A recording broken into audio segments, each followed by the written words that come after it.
That's terrible. I'm sorry. I don't know. It's out Friday white. Don't just stare at it. Eat it. I mean, you can see how a white girl can fall for him. He does these impersonations. I swear, you would think it was the real people. I swear. Hey, good morning. Welcome to the Opie and Anthony Show. The ONeal virus spreading across America. I believe this morning we say hi to Syracuse, New York. Greetings. No? Tomorrow? No. Oh. Oh, then screw it. F Syracuse then. Damn it. Why are they waiting? No reason to kiss Syracuse's ass today if they're not listening. I hate that effing place. Oh. We'll make nice tomorrow. Yeah. F Syracuse. They'll be the best city in the world tomorrow. See, listen in. Right. Okay. Watch how we just lap. Watch how we lap at them tomorrow, people. Listen along and laugh because we'll be lying. After the Syracuse Dome or whatever it's called, what else do they really have? What else do they really have? Yeah. Our phone number, 1-866-313-FREE. That's 1-866-313-FREE. We got Patrice ONeal sitting in for Jim Norton today. Yes. We got lots to talk about. Lots to talk about. I guess we got to tell everyone to go to opieandanthony.com. I want to get this out of the way immediately. Yeah. See, we do a 3-hour radio show for free radio. Then we do another 2 hours on XM satellite radio. And then with Paltalk, the show continues after that. Yeah. Anthony ends up doing a couple hours every night on Paltalk for the Paltalkers. Yeah, why not? You got the message boards. You got people, they're doing assaults on the media. This is like an experience, the ONeal experience. It really is. We discussed this a while ago. This show never really ends. No. The message boards and Paltalk, there are wars going on. Message board wars going on that we don't even know about. No. Things that are happening behind the scenes with our fans and things. A lot of sex, apparently. A lot of sexual hookups. Paltalk. Oh, yeah, we didn't even amazing. mention that. Yeah, our listeners are now having sex with each other. They're hooking up and because of this show. They didn't know each other before this show. No, if it wasn't for us, I don't know. Maybe there'd be one less case of AIDS. we learned about a couple threesomes that happened because of this show. Yeah. I sneak onto there from time to time, right? From time to time. From time to time. ONeal fan room, you know. Yeah. There's only ever one girl and 85,000 dudes. What sex is going on? Unless it's sissy sex. Apparently, you're tuning in at the wrong time. I'm on there. It's happy somebody and boogly shoes, and then the rest is just guys talking about how that one computer key doesn't work. Dude, and then a bunch of remote. But the point I'm making. The show and the experience of the show never ends. It just never ends. So after we went off the air yesterday on regular radio, free radio, terrestrial radio, radio. Whatever you want to call it. We did our show at XM, and yesterday we just decided to screw off, and we came up with a fine new bit. Yes. That's going to sweep the nation, I guarantee it. We really can't even say the name of it here. That's how the FCC is and federal regulations. We can't say the name, but let me see if I could sneak this past. All right. Let's say you took 3 roosters and put them in a box. Oh boy, are you kidding me? What? No. This will go through. The name of the bit was called the same thing you would call 3 roosters in a box, but it rhymed. See? It rhymed with box. Yeah. So that's what it was called. How about blank in a box? Yeah. Blank in a box. How about Randy Johnson's nickname? No. The nickname for his nickname. No. Oh, a nickname for his nickname. In a box. In a box. Blanks in a box. So the bit was called Blanks in a Box, basically. Roosters. How about David Arquette's wife's last name? Did we just say at the same time? No, because you two asses are trying to figure out if David Arquette's wife Courtney was in a box. But it was Actually, just used her last name. Actually, it would have to be the whole family, though, because there were many in the box. Well, with her, it was a I guess. No, you don't have to say many because you just say her last name. It's just her last name in a box. Right. And that's what it was. So anyway, yes, the video's up on OpieandAnthony.com. We spent 2 hours on this bit yesterday. The beauty of satellite radio, you go long form. I mean, we would never be able to do it over here because you got to fit in the commercials every 10 minutes. Yeah.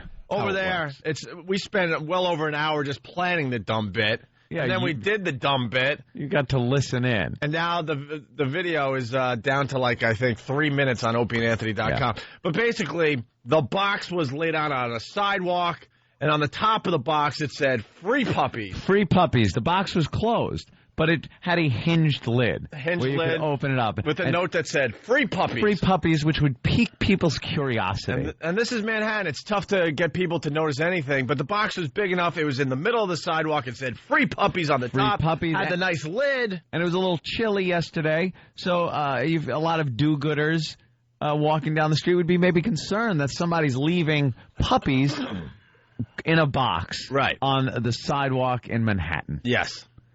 There weren't puppies in that box. And we got to watch from above, 5 stories above, down at this box, as people were walking toward the box that said "Free puppies" on it. So we're hanging out the 4th story or 5th story window, and we're looking out, and we have our microphones, and we're just watching people walk by and see the "Free Puppies" sign on top of the box, and then lift the lid and look inside. And they were shocked at what they saw.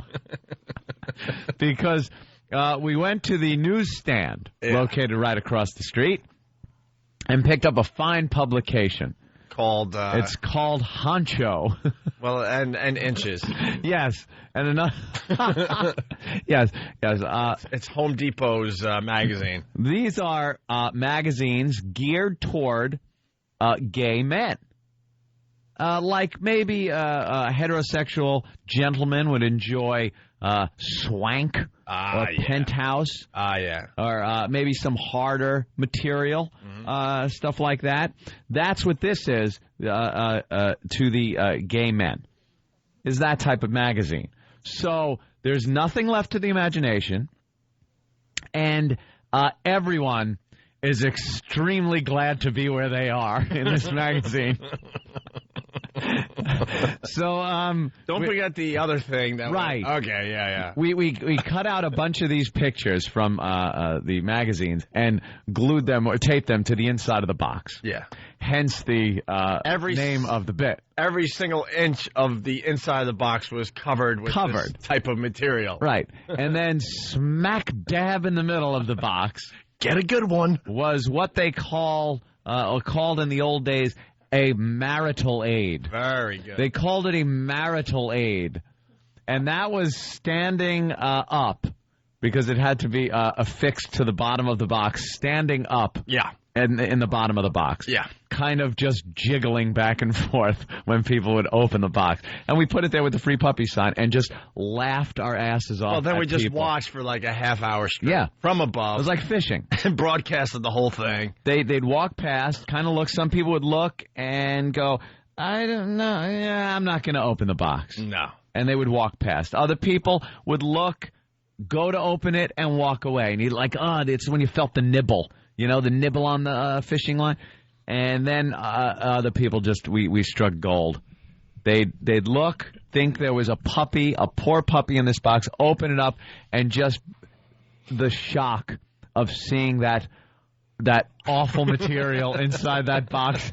I'm watching the video again. Once again, we bring this bit over here because you can see it for yourself if you go to OpieandAnthony.com. Yeah. The video is pretty good.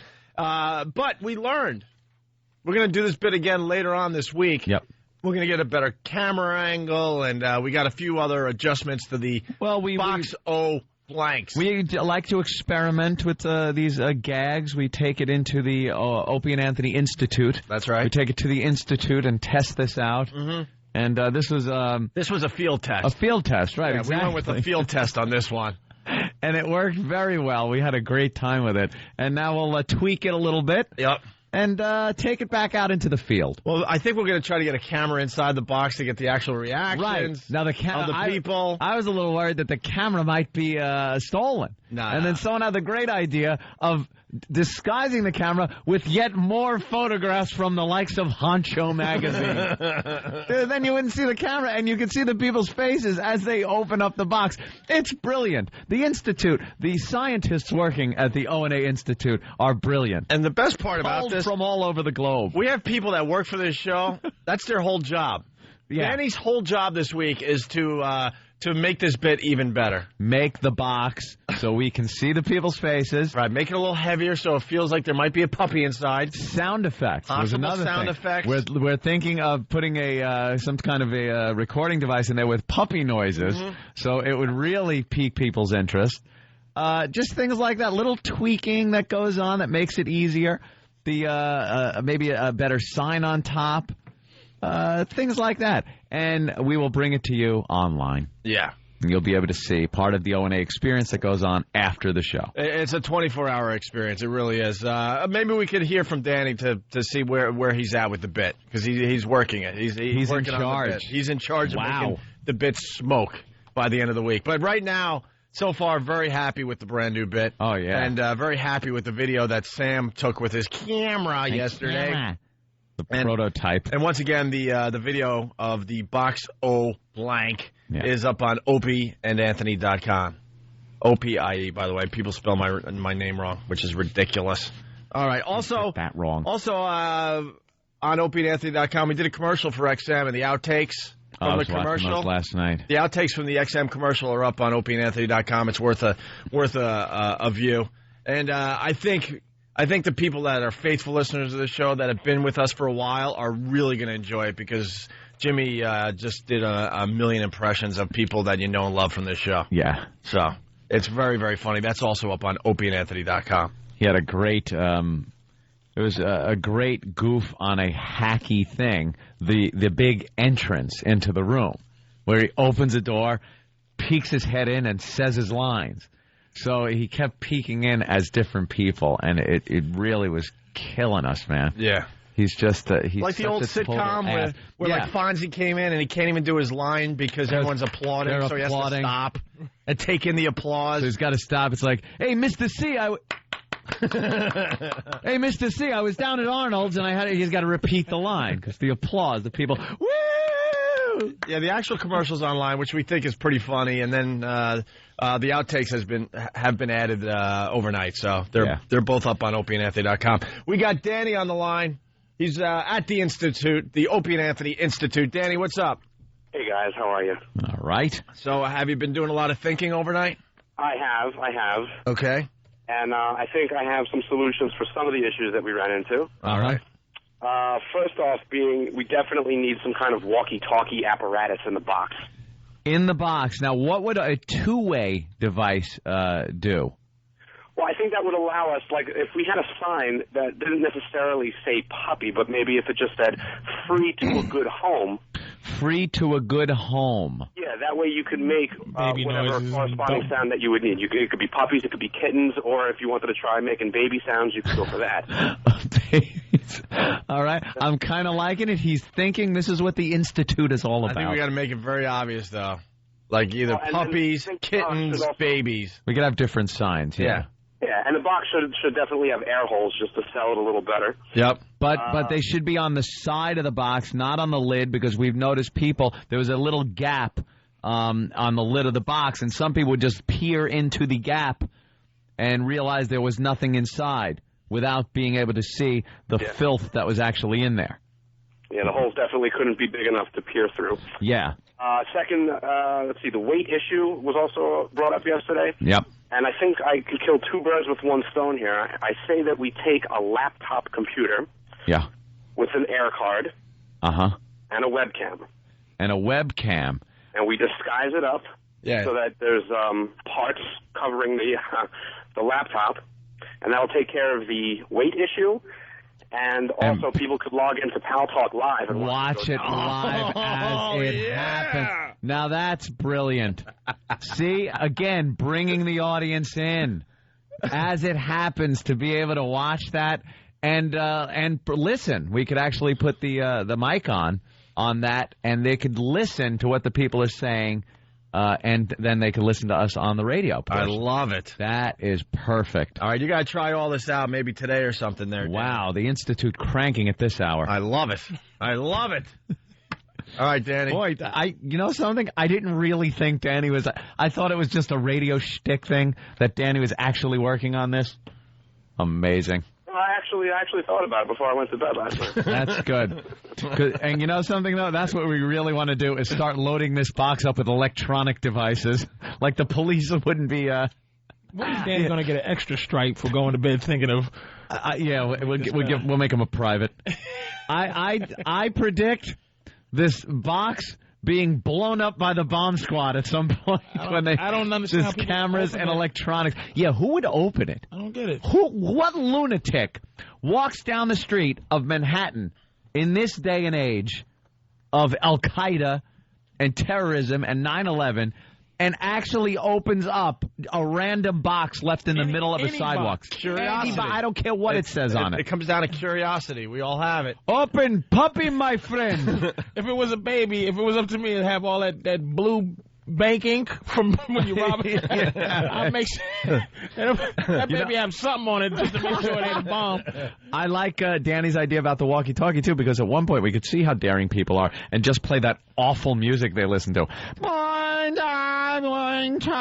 Like that prayer, that call to prayer. We'll play that and see if somebody actually opens the box lid to that. Awesome. All right, Danny, thank you. You got it, guys. All right, we got to take a break. We got Patrice ONeal in studio today, and we couldn't be, what? Look, we did 20 minutes already. What's wrong with you? Nothing. With those big eyes. What happened? I don't know. What the hell magazine do you read?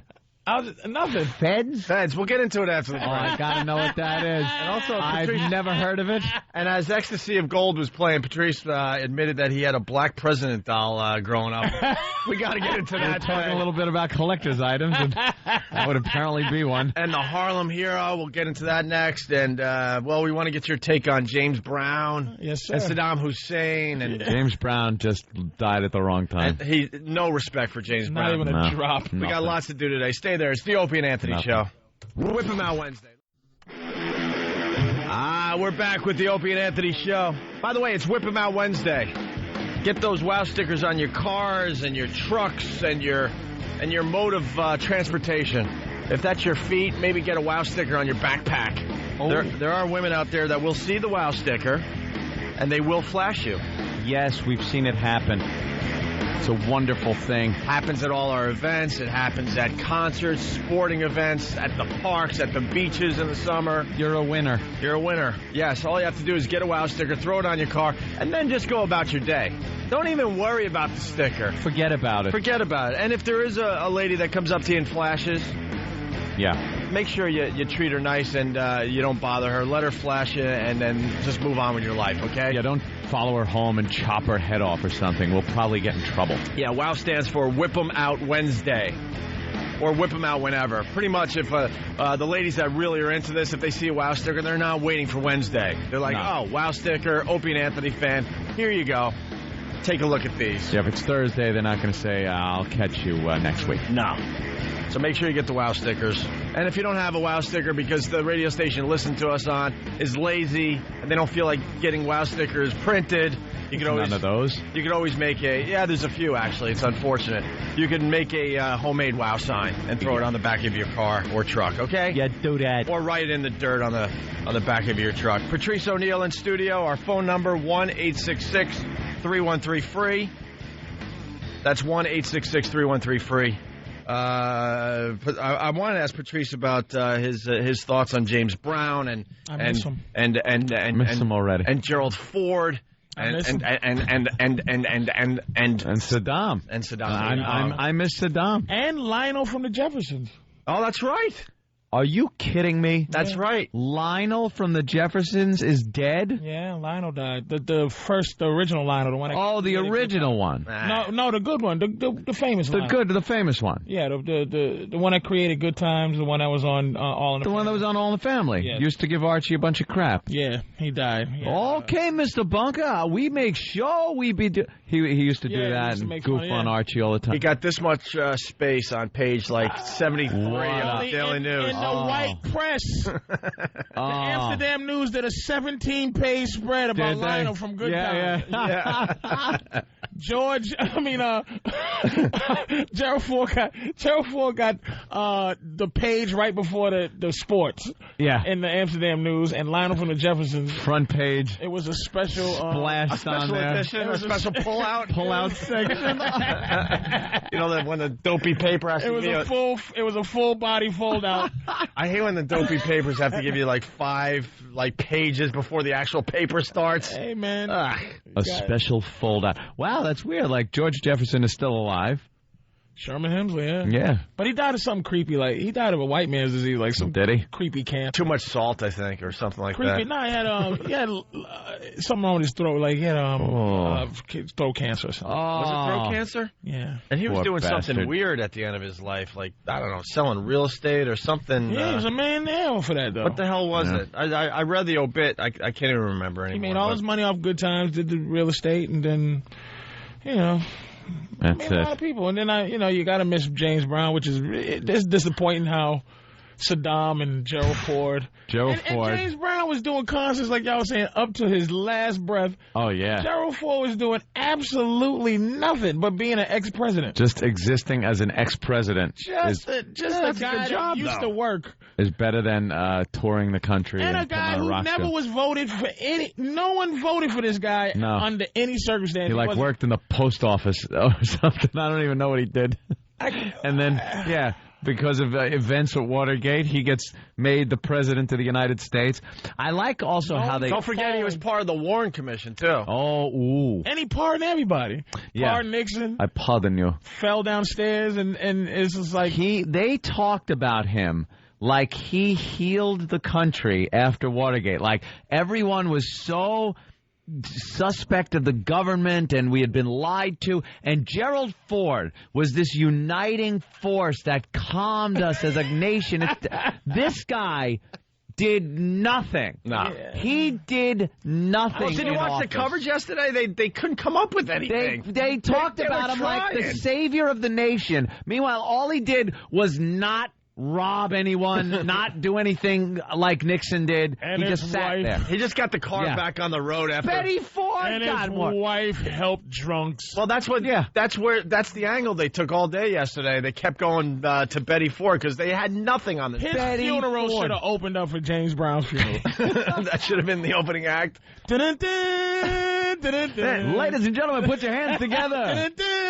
The hardest working man in show business, Gerald Ford's corpse, proudly presents James Brown's corpse. Gerald Ford's corpse should have put a cape on James Brown's. Dude, I can't go on. Yeah, we know. You're dead. But James Brown dies, and I'm thinking, wow, the guy's getting a lot of respect, a lot of print, a lot of coverage. Oh, did he get nothing? And then all of a sudden, oh, no, a president died. And then, oh, no, they decided Saddam. They decided in 2 seconds, thanks to Saddam. That was a hell of a 2 days there. No, Richard Pryor didn't get the proper he's dead stuff either. When's the last black person that got? Everybody he died. Martin Luther King. Something was going on. 1968, that was 68. Martin Luther King got his due. I don't even know if he did, man. No, you know who? Let me tell you who got it. Who did they? Rosa Parks. Yeah, Rosa got They some put her in the rotunda there. Yeah. She died? Yeah. She's dead, by the way. Coretta Scott King.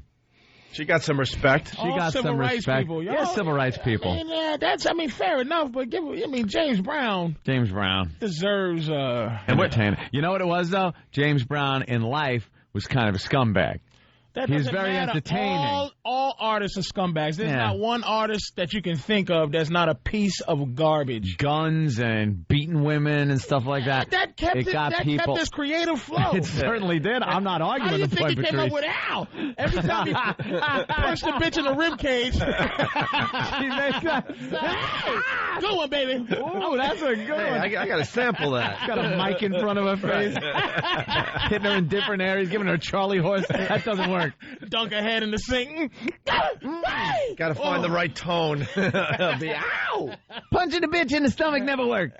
For all the music he made, I'd proudly give up. Any of those chicks he beat up on. Any of them. Yeah. And his current wife, who they throwing out of oh my God, they threw her out of the mansion. Threw her out. But do you know why though? Look, it's legal. Even though life ain't fair. She married him, but she never got divorced from this other guy. So what happened is she married James and then got divorced from the other guy. But then she was supposed to marry James again. Yeah, because the first one didn't take. Because the first one wasn't true. Right, because she was still married. She had his son though. That don't matter. There's a lot of baby daddies. Yeah, I guess. But there's a huge. I think that would count for something. Gerald Ford got a baby mama. I don't think there's any argument over that though. There's an 82-year-old boy out there. They didn't lock Betty Ford out of the house. Some old broad sitting there on the stoop. What did you say James Brown looked like in that coffin? He looked like Esther Roll. I didn't want to look at him. You know what it is? It's like you first of all, he was 73. He lived a long life. He gave so much, man. It's just I don't want to see any. For me to go, oh, James Brown is dead, it's just selfishness. I mean, other than the people who love him, for me to go, oh, he gave so much, just when he died, if he disappeared, it's fine, man. They propped him up in that weird, just that death look, man. I saw, and they showed it on the news. They showed him dead on the news, and I don't know what it is. Maybe the morticians got to. They didn't show any makeup version of Gerald Ford. They didn't show the funny-looking dead Gerald Ford. They got to get better makeup for black people when they're dead. They all look gray. They all look too ashy. That's because white makeup ladies are doing it. White makeup people don't know to do that. Getting SAG scale. Did you see? He was make a good point. He was propped up in the coffin, gray. Yeah. Come on. They got to hire union workers. Get some of that, what's his name, Little Richard makeup on. But that is completely unbelievable. He looks good because it's like brown spackle they put on him. It's unnecessary they didn't, open coffins on tour. They shouldn't be allowed at this point. I think that's an older generation thing, first of all. I don't think the younger generation in general has open coffins. It's too creepy. I think that's for everybody involved. I think that whole thing started before photography, when they didn't have pictures of loved ones, so they wanted to get a last look. Right. How about you just have pictures and you remember that? Yeah, it's more open. Stop it. Closed coffin with a couple nice pictures. Right. Maybe a picture Slam that thing shut. Maybe a picture of the person in Jamaica sipping one of those cute little, tropical drinks. A pina colada. With a Hawaiian or a banana daiquiri. Now, was this president's death protocol, what they did for Gerald Ford? I don't even remember Reagan got a lot more. Reagan got a big one, but I don't remember. I think it was more of a private thing, though, wasn't it? It didn't seem like he got this much. They didn't. Well, we didn't traipse him all over the place, did they? We didn't elect the guy, so not going to give him the full all-out funeral. Well, kind of walked into the job. Reagan never meant to be a president. Let's be honest here. Reagan had it was kind of a private thing, wasn't it? Reagan? Reagan, I don't remember it being, because Gerald Ford, quite frankly, look, I'm not trying to disrespect presidents. But the guy was pretty insignificant up to his death. He was a filler. I think he was doing the music hall up there in Westbury. Yeah, Westbury Music Center. We were talking about that. My aunt actually had tickets for Elvis Presley. He was supposed to play Westbury Music Fair here in New York, and of course we know how that ended. He dies. My aunt goes and gets a refund for the tickets. It's like, why wouldn't you want to hold on to the tickets to the show that Elvis didn't make because he died? You know, even then, there was enough Elvis lunatics out there that buy up anything Elvis that, you know, it would be a collector's item. But we were talking about that, and the fact that things become collector's items is because people do stupid things like get the refund for the ticket. How much money did you get back? Back then, it's probably like $15. Like $7 a ticket or something, probably, right? Yeah, probably not even $15. Think that would be worth, though, if she had kept it? Now, for an Elvis lunatic, they'd probably pay thousands for it. Probably pay thousands. The last concert ticket, right before he was supposed to perform, but he didn't. Yeah. Right before he died, ticket. You think that would be worth some money? I think it would be worth a lot of money. Did you have anything in your memory that was worth money that you could think of might have been if you kept it? I talk about my signed Christmas card from Richard Milhouse Nixon. I sent him a Christmas card, and he sent me one back.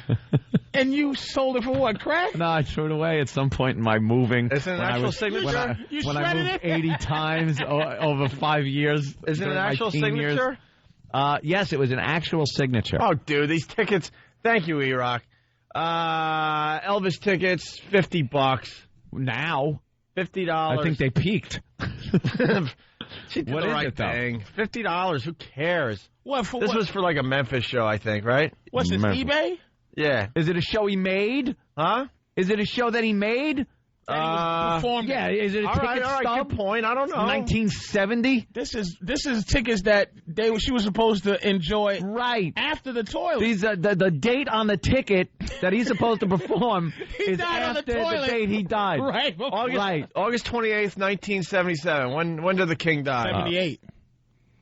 He died in 78. Did he? I think it was 77. I don't think he died. I think he died in 78. I think it was 77. I think it was. We don't even know. She was supposed. He died. 1977. He died, right? Here we go. August 16th, 1977. So the tickets would have been for 10, 11 days later. Oh, okay. That should be $50. $50. She did the right thing. She keep the tickets around for 30 years so you can make $50 or no deal. I guess she made the right decision. Yeah, I think so. And then Patrice, we were talking about this during the break, and Patrice said that he had a black president doll. Yeah. Was it a collector's item? It didn't exist. There was no black president doll. I don't know. By who? Mattel? Maybe if 24 puts out a little play character set, wasn't there a black president on 24? Who is the hardest? He's the hardest working man in show business now. That guy is in everything. What's his name? Exactly. I'll tell you his name. Guy. His name is Dennis Haysbert, and you gotta remember that. Yes, he does the insurance commercials. He's on like something where he's a Navy SEAL. He's on 24. Patrice, I will remember that for the next 5 minutes. You should. And then it's going to leave my brain. He's the guy that comes out when the cars crash on the Allstate commercial. Yes. He goes, there's been an accident. Dennis Haysbert. You got to start respecting black performers, man. I do. I was sad when James Brown died. Name an obscure black performer. And then you see MC Hammer. Showed up at the funeral, and then Michael Jackson kissing James Brown. You know who's a good actor? Freak. Yaphet Kotto. There's my respect. That's who the James Brown looked like in the He looked like Yaphet Kotto. That was Yaphet Kotto. I do love Yaphet, though. I was watching Alien this morning about Alien that. I was watching it, too. I do enjoy Yaphet. I couldn't sleep. That movie's fantastic. They made James look like Yaphet Kotto. Oh, that's terrible. Man. Poor James, no respect. No respect. Well. And then he had to compete with Ford and Saddam. Who, by the way, we were talking about that yesterday. He still should have closed. He still should have been headlining all those deaths. You would headline that? I think Saddam would be the headliner. Of those deaths? Yeah. Saddam headlines. Gerald Ford hosts. Saddam Middles does a tight 25 to 30. How do you follow a hanging? It's Saddam. Let me tell you something. You end with the hanging. I got a live tape. That's like the pyrotechnics. James Brown. Right. Live tape of James Brown in Boston. Unless he hangs at the end of it. Riots. It was some riots in Boston. Right after they had riots in Boston. And the people on the stage rioting. James Brown come on, sit down. James Brown told the police, don't worry about it. people on the stage kicking stuff, going crazy. James Brown stopped a riot and then went right into bewildered. He's a miracle worker. I'm telling you, he was like. So you think he could bring the crowd back after a hanging? Let me tell you something. The hanging happened. He could close a Saddam Hussein. If Saddam Hussein gave one of his I Hate America speeches, and then James Brown could close in Iraq in front of insurgents. And they'd be cheering. After F America speech by Saddam. Without question. Everybody calm down. America's great. Bewildered. Wow, man. I'm telling you. That's some power. Now, I follow a hanging. I'm going to have to disagree, though. There's no way that hanging is closing. Saddam hanging was fantastic. I laughed, I cried, I felt great about myself. They bring him in, and he just looks like they probably told him they were taking him out to dinner because he's wearing his little coat. Right. He comes in to the room, looks around, and gives the Pesci, oh no. You know, like, oh boy, it looks like was I bamboozled. And I think that was part of the plan. And this guy, with the other guys, the executioners with their ski masks on, the guy's kind of telling him, all right, I'm going to put this black material around your neck, and then the noose, and then some guy starts bad-mouthing him. And they start saying names of people that Saddam had killed and leaders of people that Saddam had problems with. Mm-hmm. And Saddam just looks at the guy and goes, you call this manhood? Is this manhood? And just gives the guy crap right back. He goes, God damn you. You go to hell. Saddam was just, he had a set of balls on him right there before they hung him. He had the crowd warmed up. He's still middling. No way. Is still middling. Saddam's whole act was great. Even though it was some layers. It was some layers. The layer was that he was very smooth under. It was no holding up. There was no dead man walking. It was tight and a big ending. They didn't have to give him the red light. He knew when to get off the stage. Thank you. Good night. He didn't go over. Thank you. Good night. And then you're going to tell me that James Brown is going to follow the hanging with this. Everybody, please, all the insurgents, sit down, please, sit down. I understand you hate American infidel. Hey, I know infidel. Listen. Hey, no, calm down. Calm down, no. Oh, hey, Police, no, don't hurt nobody. Listen, don't let the police come in here and spoil our good time. Listen here. Hey, man. Hold on. Stop the music for a second. Stop music. Listen. Give a big hand for Saddam Hussein. He's fantastic. Everybody does Saddam Hussein, everybody. Now listen to me. Listen. We're going to get this going here now. Sit down. Stop shooting, man. Stop the shooting.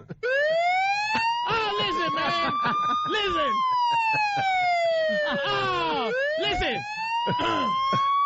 Everybody, hold on. No. Listen, officer, no, don't grab it, man. Listen to me. Okay, everybody calm down.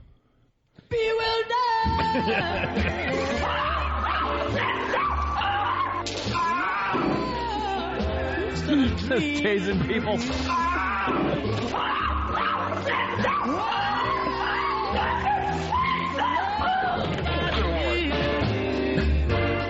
You think James Brown can follow? James Brown following Saddam's hanging. He can follow Saddam. You're nuts. It's close, but I say Saddam's got to close that show. No way in hell does Saddam close that show.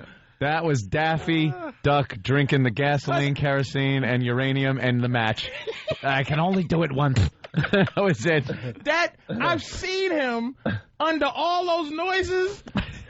Do a show. Bring the crowd back. We're bewildered.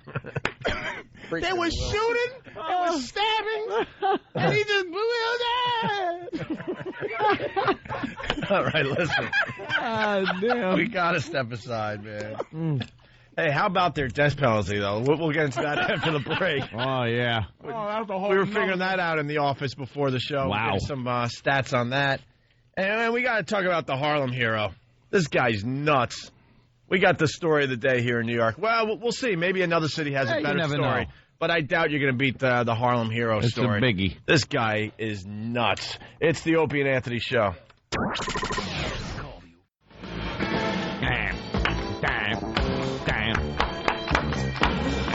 Freestyle. Let's go, Patrice. Yeah. I don't know. Good morning. It's the Opie and Anthony Show. Patrice ONeal in studio today. You promoting anything? Not yet. I have to get my dates. This might be a little inside, but I gotta go with it for a second. Patrice ONeal was the host of Web Junk 20 on VH1. Yeah. And he decided to move on. And our old friend Jim Brewer's doing it now. And I gotta admit, he's doing a good job.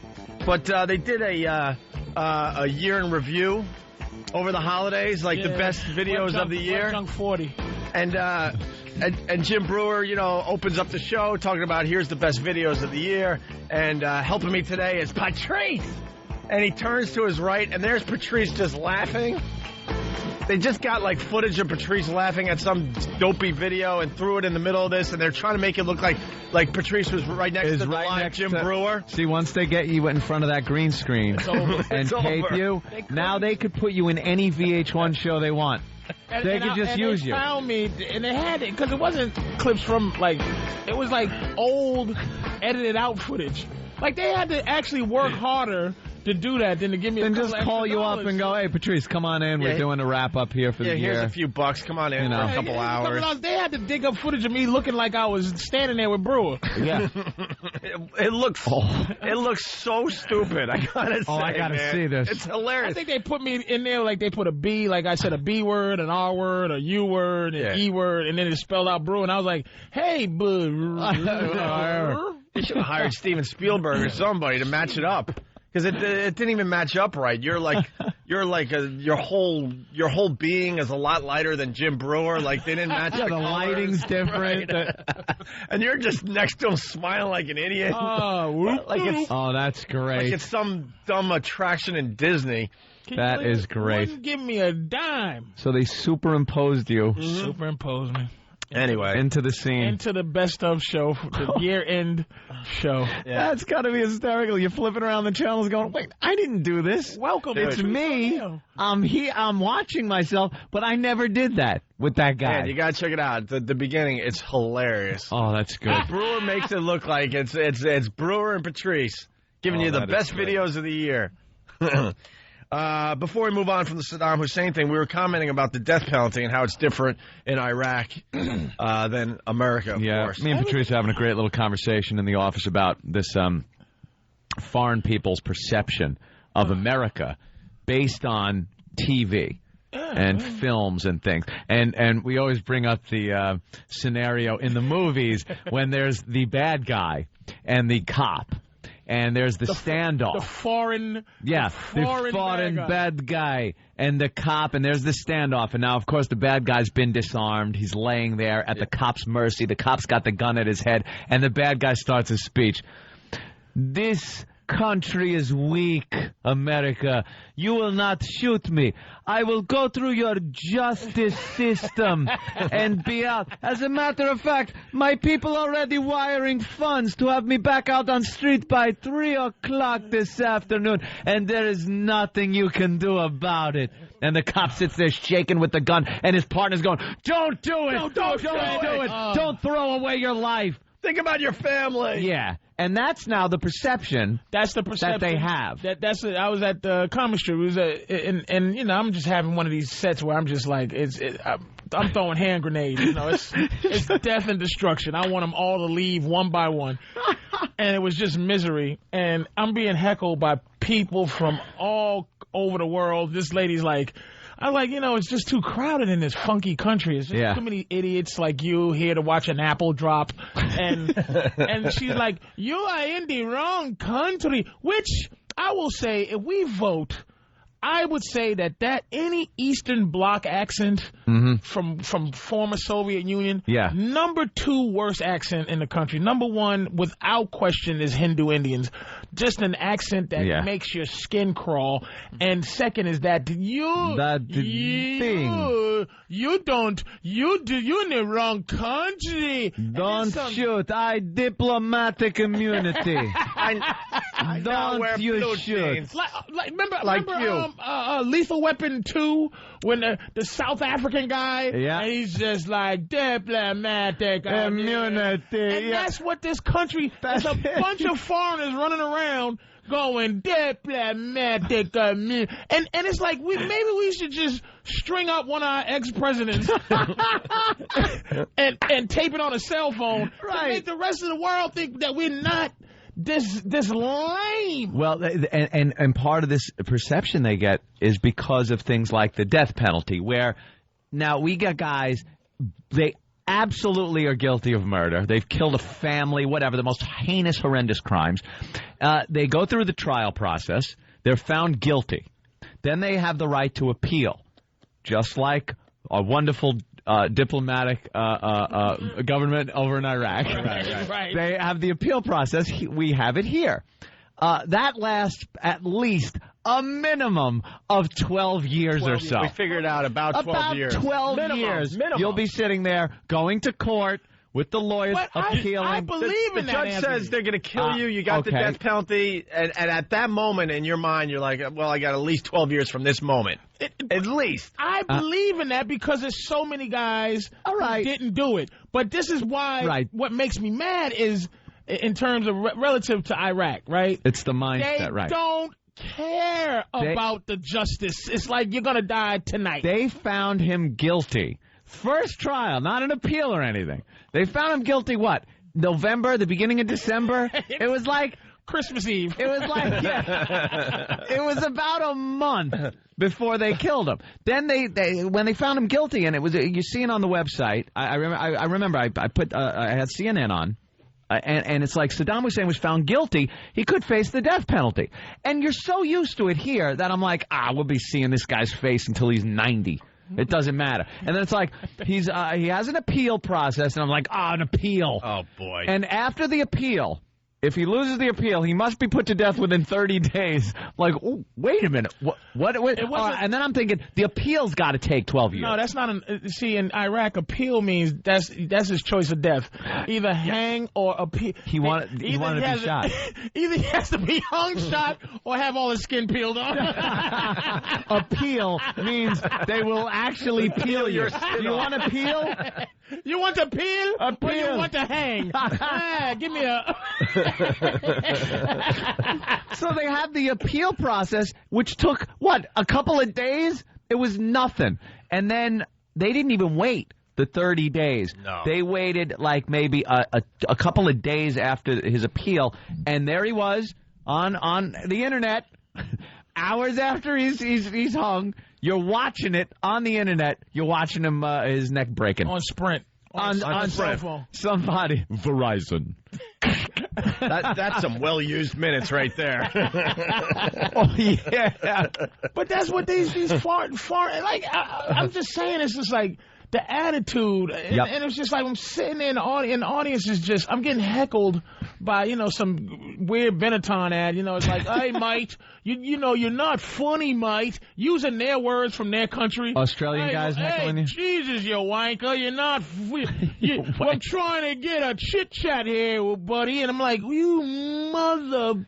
And I'm looking at pathetic Americans just allowing this to happen because Kramer done made everybody so shell-shocked about watch everything. What you say. Yeah, I better not tell this, can't say Rusky, can't say dirty English criminal, can't say anything. So I'm sitting there just completely alone because this country is just allowing kidnapped Russian strippers to come over here and heckle me. You are in the wrong country. Really? I am? Really, Kielbasa girl? Oh. I'm in the wrong country? I hope that Apple is filled with thallium. It just wipes everyone out. And you bunch of foreigners. Have some nuclear sushi. Oh, my God. And have all your hair fall out.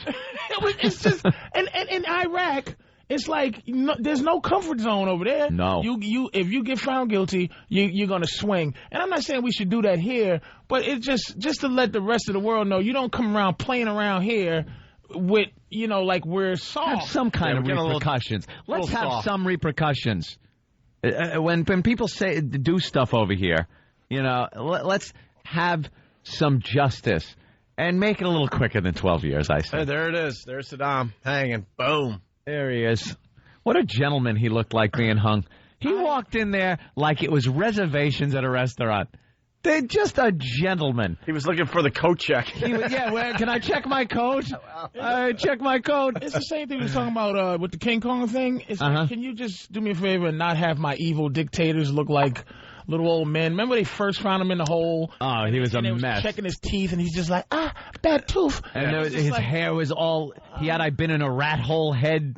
His hair's all that. His beard was all grown out. And you remember him in that uniform shooting the gun in the air from that balcony with his followers. With the tight mustache. And he just had the tight mustache, yeah. I want to see my dictators with one of those collars that you put on dogs after they get, so they don't lick themselves. And it's just and somebody poking him with a stick, and he's like, row, row, and just now that's a dictator. Yeah. I don't want to see Kim Jong-il walking around like a little old Chinese man, with slippers and a kimono. We're gonna hang you. Please don't kill me. Oh no! Yeah, right. Yes, Saddam. We're all humans deep down. Like, oh man, he's Saddam grew out his beard. Somebody go over there and make him break 7 boards with his head. Just so I know he knows some evil karate or something. Yeah, look at that picture. Yeah. There he is. They're dragging him out of the hole. He's got that big beard. Oh, he was just a wreck.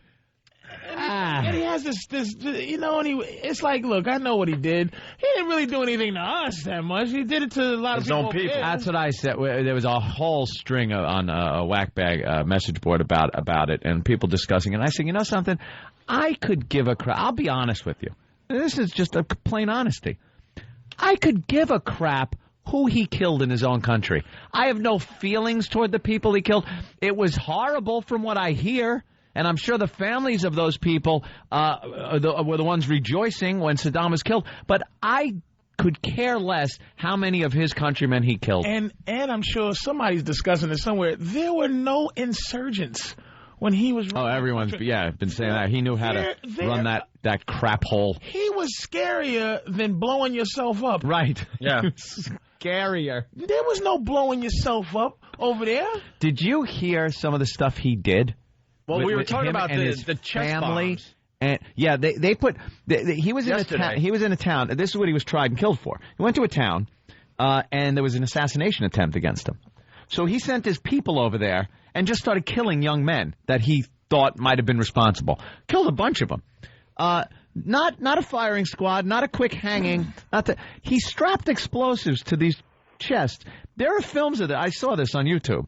They strapped explosives to these young men's chests, put them on the side of a dirt hill, and then whenever they felt like it, they pushed the button and blew it up. And then there's this blown-up dead guy, and they bring the next guy over and lay him next to the dead guy with the explosive, and he's looking around like, all right. Boy, if that ain't anticipation, waiting for that thing to blow up. And boom, there goes another one. And then they bring another guy. And these people are so cooperative with their own death. I've seen beheadings where no one was tied up, no one was screaming, oh, they don't cut my head off. No, they just, it was all just right. very comfortable getting into head-cutting position. Yeah, they get into head-cutting position. Hey, listen, my fate. Hey, listen, try this. This is a double X bomb. See if you fit this one. Yeah, this one's a good fit. All right, go stand over there. Go to the rack and pick out the size that fits you. I also believe Saddam had his son-in-law killed. He had done something or said something and then fled the country.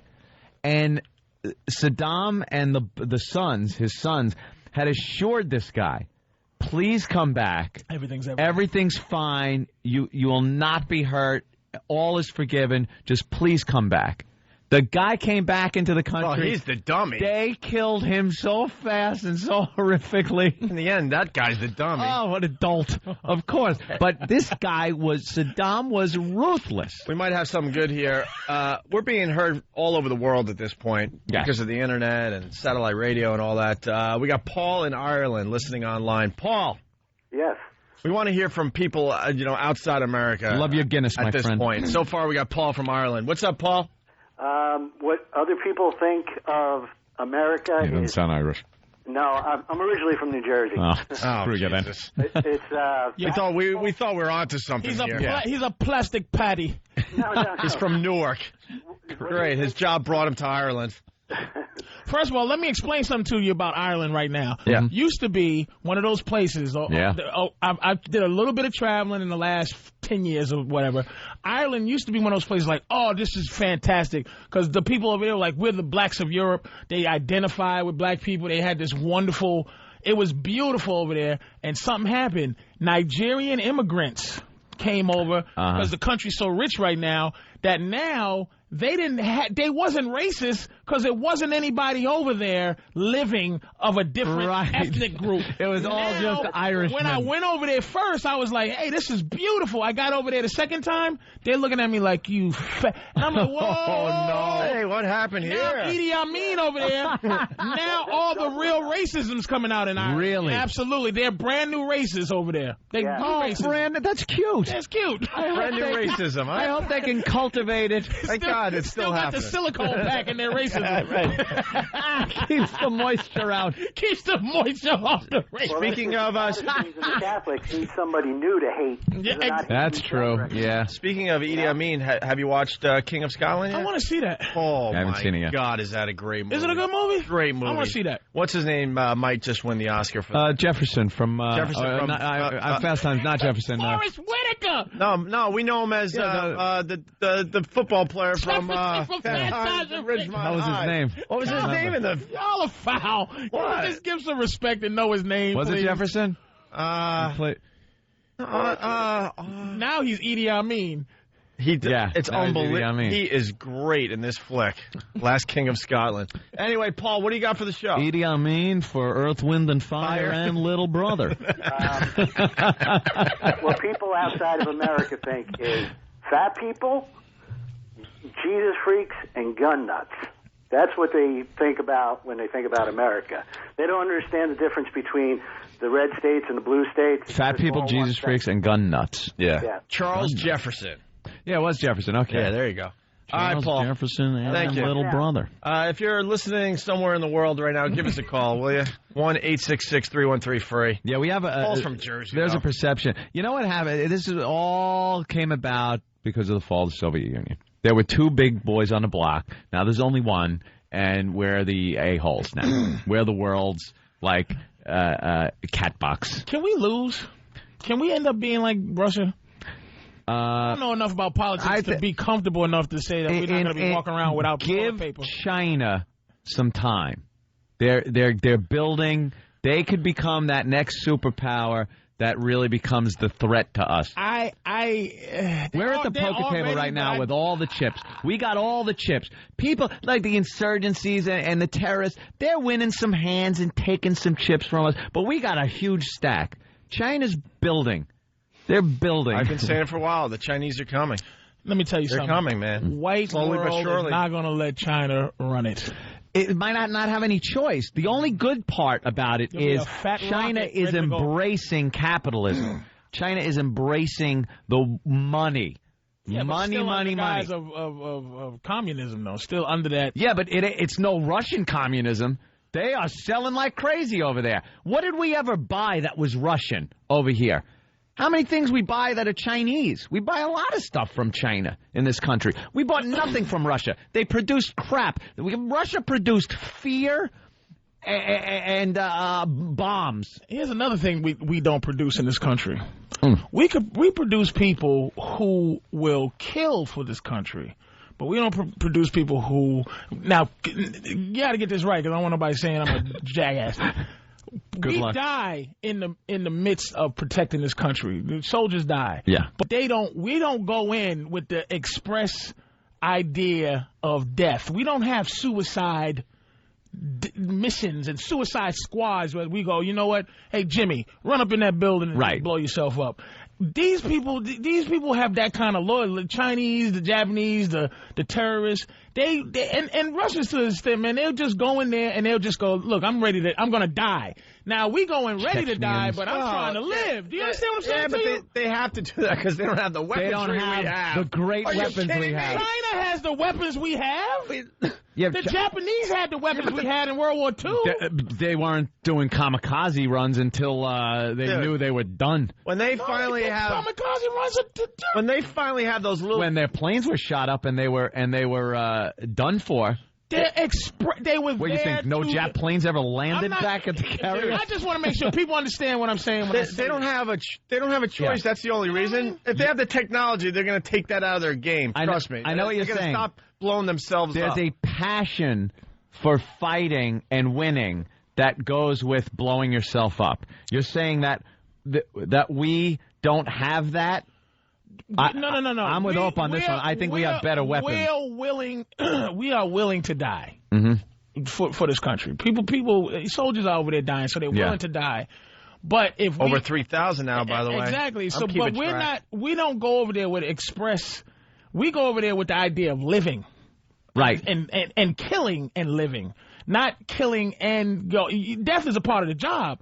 But there's nobody. We don't raise people who go, I'm going to kill. We try to kill as many people as we can and still live. We were like that in World War II, though, too. You know, as a country, no one wanted to go over there and we kicked some ass over there. What are you talking about? Revolutionary War, the guy with the drums.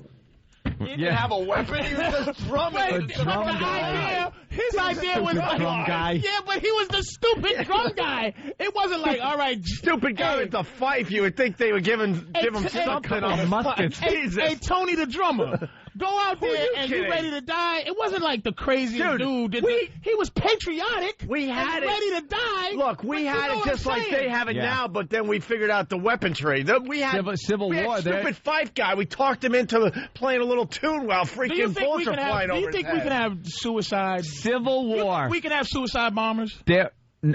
Under the right circumstances. No, I'm just saying that the logistics of not right now. Do you think we could ever have suicide bombers represent this country? Meaning, all right, you're going to go in and you're just going to kill yourself for the sake of what we're doing now. Honestly, yeah. I think there's guys out there that are more than willing to do that. Absolutely. Yeah. All right, fair enough. But I think because of the weaponry and stuff, we don't have to go down that road. That's all. Yeah. Stupid fife guy. Don't forget. We did talk guys into doing some crazy things for the Revolutionary War. AK-47s that's technological enough, and them dudes were still killing themselves during the Afghanistan thing against Russia. They were still running around blowing themselves up. I know, yeah. Patrice, you got AK-47s. You got anybody over in Iraq that you know? No. So you're not getting some of the stories coming back? These guys are taking some sick effing chances. Listen to me. They're not hiding behind trees and taking a shot. No, this is not the argument. They're running into villages and houses not knowing what the F they're going to find. I want you to be clear about what I'm saying, just to make sure. I'm not saying that there's not guys willing to die. You understand? Because that's a part of being a soldier. I'm saying that if you had to talk to everybody, if you talk to one of the insurgents, they go, I'm going to die. Right. Allah, they do a farewell video to the family. Everybody, they already ready to die. Americans, we are ready to kill and maybe die, but hopefully we live. But it's because of the Dudes situation. want to live. The situation we're in. During the Revolution, when the English were over here, and we were fighting for our freedom from them, I think a lot of people were going into battle saying, I'm dying for this cause. I'm not killing and living to get freedom. I know I'm running into these red coats and I'm getting killed. I think that changes when you got all the chips and you're the big guy. You know, we got guys. I read a great article in Popular Mechanics, I think it was. There are guys in California that are in these big containers.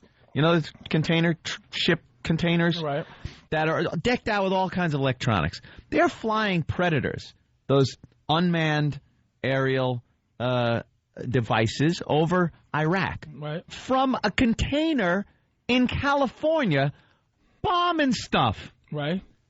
Why would you worry? You're sitting there, you're smoking a cigarette, you're eating, you're sending someone out for KFC, you're in California, and you're blowing people up in another country. Watching ESPN on another screen. Right. Why would you then even think about strapping a bomb to yourself? But I think that as a country, we're as passionate about how we live as they are about how they live. Yeah, but we like building stuff that can kill them easier and right, keep we us like safe. to live. But that's what I'm saying. We like to live. You're missing a big point here too. They're doing it for their religion. We're doing it for our religion too. Not now really. with Bush, we're fighting for his religion. Not like they are, man. It's a big difference there. Really, is our way of life under duress if we don't go over there and do it and fight in Iraq? Our way of life is not under duress. That's been the big argument. It's you know what I'm saying? But my point is not that I'm not willing. They're not willing to die, but we're not out trying to die. We're trying to. No, they want to get home. Live. Yeah. Yes. Listen, we got to take a break, but we got a soldier on the line, Mike from Long Island. Mike, I hope Mike understands what I meant. Mike's opinion of dying for this country. Mike? Listen, that's what makes us better and gives us all the chips. Anthony's right. You got to be a complete retard to want to just go into a building and want to blow yourself up just because you think you're doing something better for your country. What makes us better is that we will go and we will blow you up, come back, drink a beer, and tell everybody how badass we are. Which is just the point I was making. Could we actually make suicide bombers, dude, you think?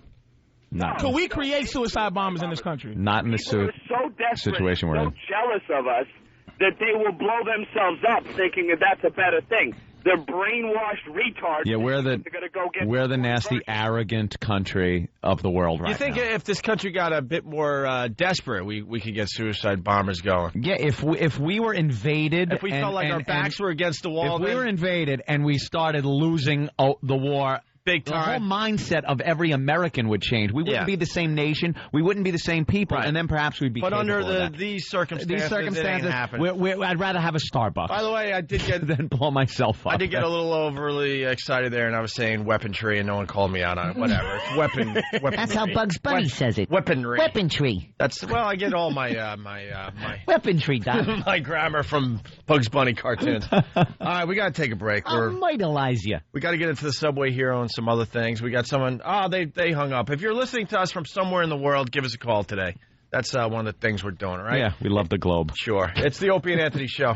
It's Whip 'em Out Wednesday. Back with the Opie and Anthony Show. Patrice ONeal in studio today for Jim Norton. Jimmy will be back tomorrow. Where are we at with the $5,000 out of a helicopter? $5,000. Well, we're still... I think people are working on it. Behind the scenes. All right. Travis won half of the $10,000. Do you remember... I mean, Patrice does the show live. Remember we were doing those dumb football picks? Yeah. It was almost like a who cares thing. And I said if I win, I would throw the money I win out of a helicopter. It was $10,000 up for grabs, courtesy of... Dish Network. Dish Network, okay. Yeah. And I was like middle of the pack. And I said, you know what, I'm going to try to win this thing. And I got my brother involved, Brother Elmo. And he went 4 for 5, 4 for 5, 4 for 5. And I tied Travis at the end of the season. So they split it. So we split the money. Travis gets $5,000 that he threw right in his back pocket. And I got $5,000, and I'm going to throw it out of a helicopter. But we're, having to go through certain channels because it's kind of difficult to have a helicopter and money and people and rioting. Stand on a roof and do it because it'll come. A helicopter, first of all, it'll blow all the money everywhere. That's what we want. It'll land on roofs. Yeah. How about a helicopter over a field there? Why are you getting mad? I'm trying to do something good here. Who are you, the Beatles? Yeah.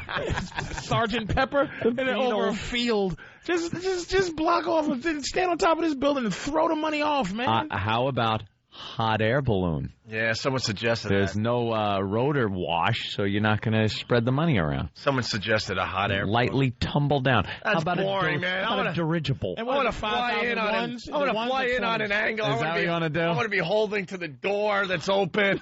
Is it 1s or 20s? And I hope as you hold it and all the goofy, I hope it blows right up into the blades like a it cuts it all up. That's why I'm going to have a shredded confetti. Confetti. It flies out and goes right back into that back blade tail rotor that gets shot off in every movie and it spins around. The miniature one hits the cliff and explodes. Yeah. Stupid special effects from the 80s. We still got to work on it because I don't know. There's got to be laws and things that. Well, Chicago has contacted me and they said they could get this done for me. No problem. Everyone in Chicago? The entire city of Chicago?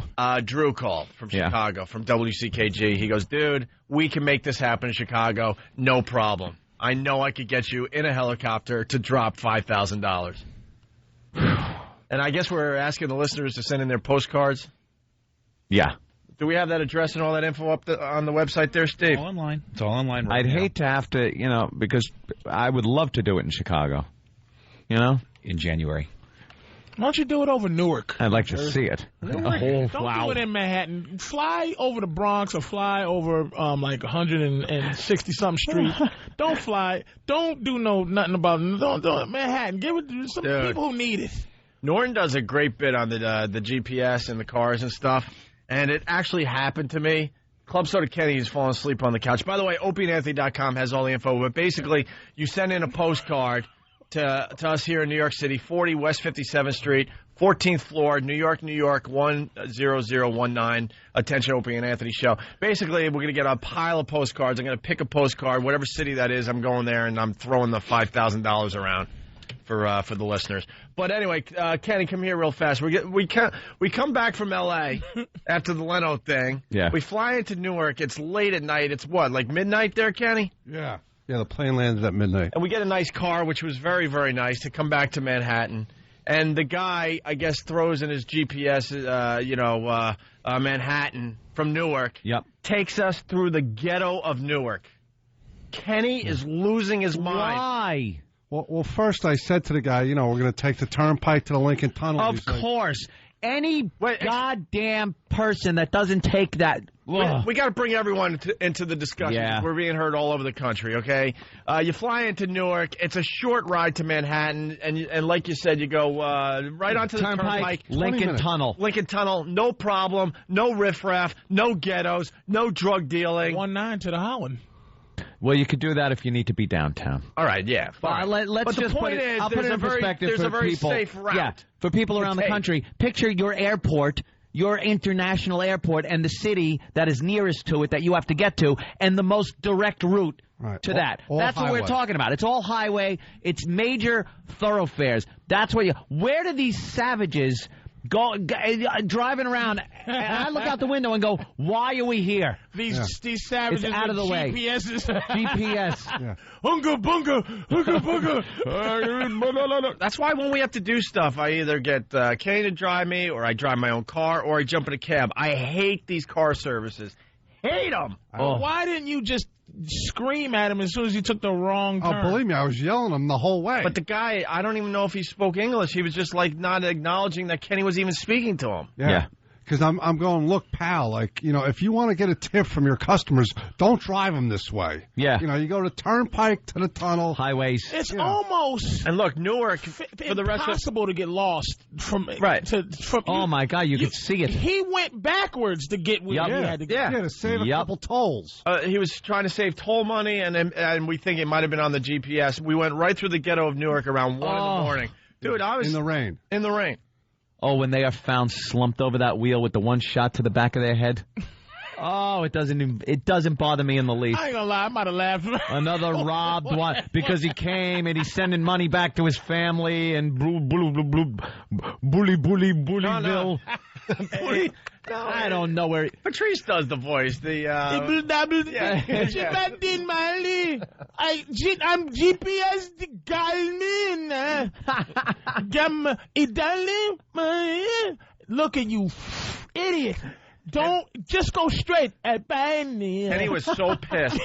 Because, I mean, for the rest of America, Newark is a asshole still. Oh, you don't want to be there. They're really trying to make it better, but that place is downright scary. And the parts we went through, I mean, burnt out buildings. Why would you know how lost you guys had to be? No reason to see a hard area in Newark. I knew my way around because I used to work there, so I knew where we were going. Kenny, you should have choked the guy. That means he completely disregarded Choke him out. And it didn't help that we were in a brand new, shiny, stretched limo. I'm like, why do we need a brand new, stretched limo to get back to Manhattan? Give me a stupid car. You're lucky somebody just didn't shoot at it because it was a limo. No kidding. That's what I was saying. Just pop a few right into the windows.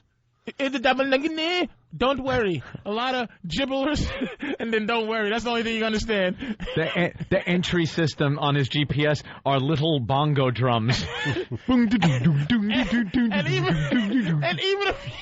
if you try to program it yourself, it's all in those squiggly letters with dots over them. You don't know what it means. X's and some zeros. Kenny, how could you let it couldn't have disintegrated to that level? You can't get lost just 2 turns or 1 turn. He was beyond pissed. It was Kenny was 50 turns you had to take to get lost. I cannot stand when they don't take the way that everybody takes. They take it 1,000 times, and they try to save money on tolls. Yeah, because the first words out of my mouth were taken to the Turnpike, to the Lincoln Tunnel. He's like, no problem. No problem. Yeah, and the next thing you know, we're going through downtown Newark, and I'm going like...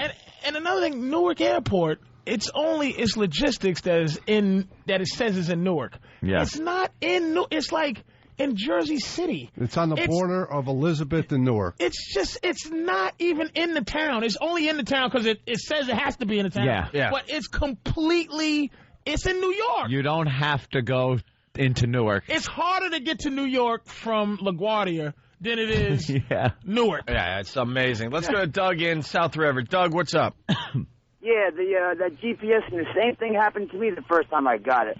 What happened is they put it on shortest distance, and it takes you the shortest route. And you cut through all these little towns and all these little ghettos, and you have no idea where you just want highway. You don't want shortest distance because it'll take you side streets. What's the difference between shortest and fastest?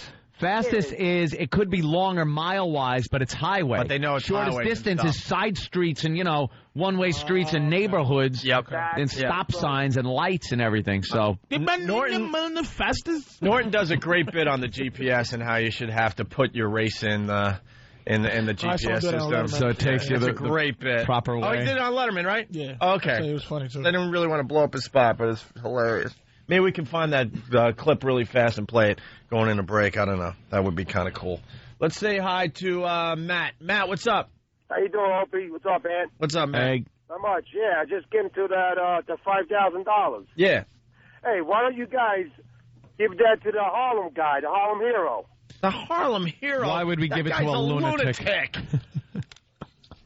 Nut job. He risked his life. It was a great thing, man. He's a lunatic sacrificing his life for a stranger like that when he has 2 daughters at home. Watching. You know what? Watching watching father jump onto the tracks. Throw the money on the third rail.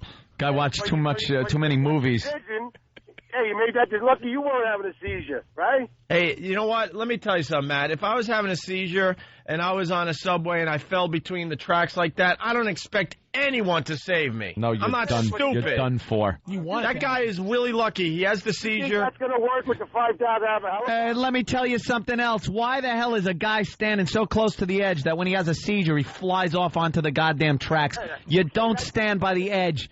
I love these people. Anytime that somebody gets pushed onto the tracks by some lunatic homeless guy, they're the ones standing on the edge, peering out over the track.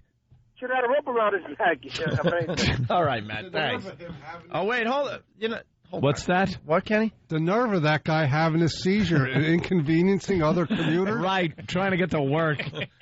We got the story. It is pretty amazing, but this guy's just plain stupid. He's a hero construction worker. Yeah, well, the news, he's the Harlem hero. No, he's a lunatic. That's what he is. Hero construction worker. The only son, Wesley Autry, risked his life to save a stranger. I'm Wesley Autry. I saved the man. I'm Wesley Autry. It's my wife, Christina Autry. I'm just an American man. My daughter, Dana. Wesley Autry. The guy thinks he's a superhero.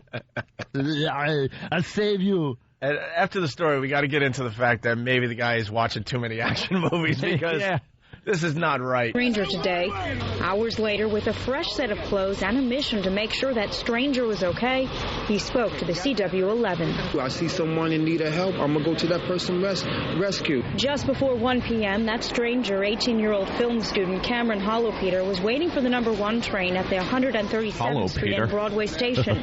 Autry says as he went through the turnstile with his 2 young daughters, he noticed the first sign of trouble. We saw a guy drop. He went into a seizure, started kicking his hands, and his feet was kicking. Autry says the stranger then got up, but stumbled and landed on the tracks.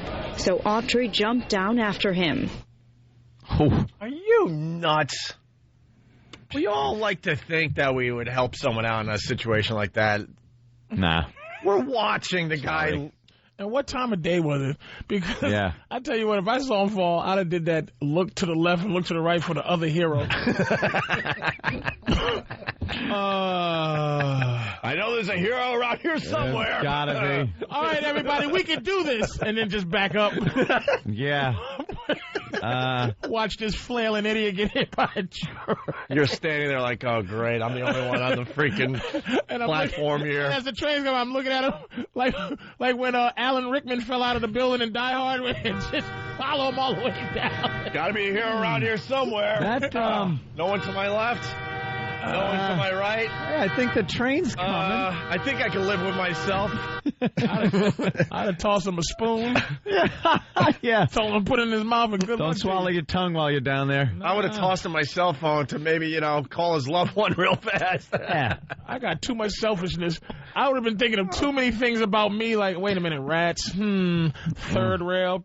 You ever look how far down that is, too? You got to think, am I going to be able to lift myself back up? Not me. If I go down there? I know my upper body strength ain't happening. It ain't. Well, no, you got to make that assessment before you do it. Well, here's how it went down. Autry explains how he jumped onto the subway. I jumped. This is nuts. The guy was back down in the gutter. I grabbed both his hands. As I grabbed both his hands, I looked up.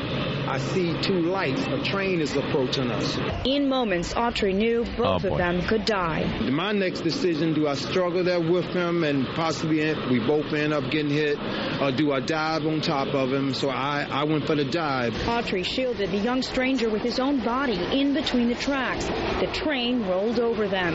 Autry walked away without a scratch, and Cameron Hollowpeter was taken to St. Luke's Hospital in stable condition. I guarantee he has a surfboard that he painted silver, that he pretends that he's the Silver Surfer. He has green paint and pretends he's the Hulk. That day, he had his Superman delusion going. He was a hero. That guy, he has delusions about this is why he acted so fast. And he in his description of finally happened the 2 lights, he imagined it. Let me tell you, in my delusion of imagining things like that, here's what I imagine. Again, selfishness. I imagine I saved a guy and he doesn't give me the proper thank you. Like that. Whoa. Like I save him and he just wipes himself off and taps me on the shoulder and says, "Good looking out." Thanks, and walks away. And I go, I'm off to work. I saved your life.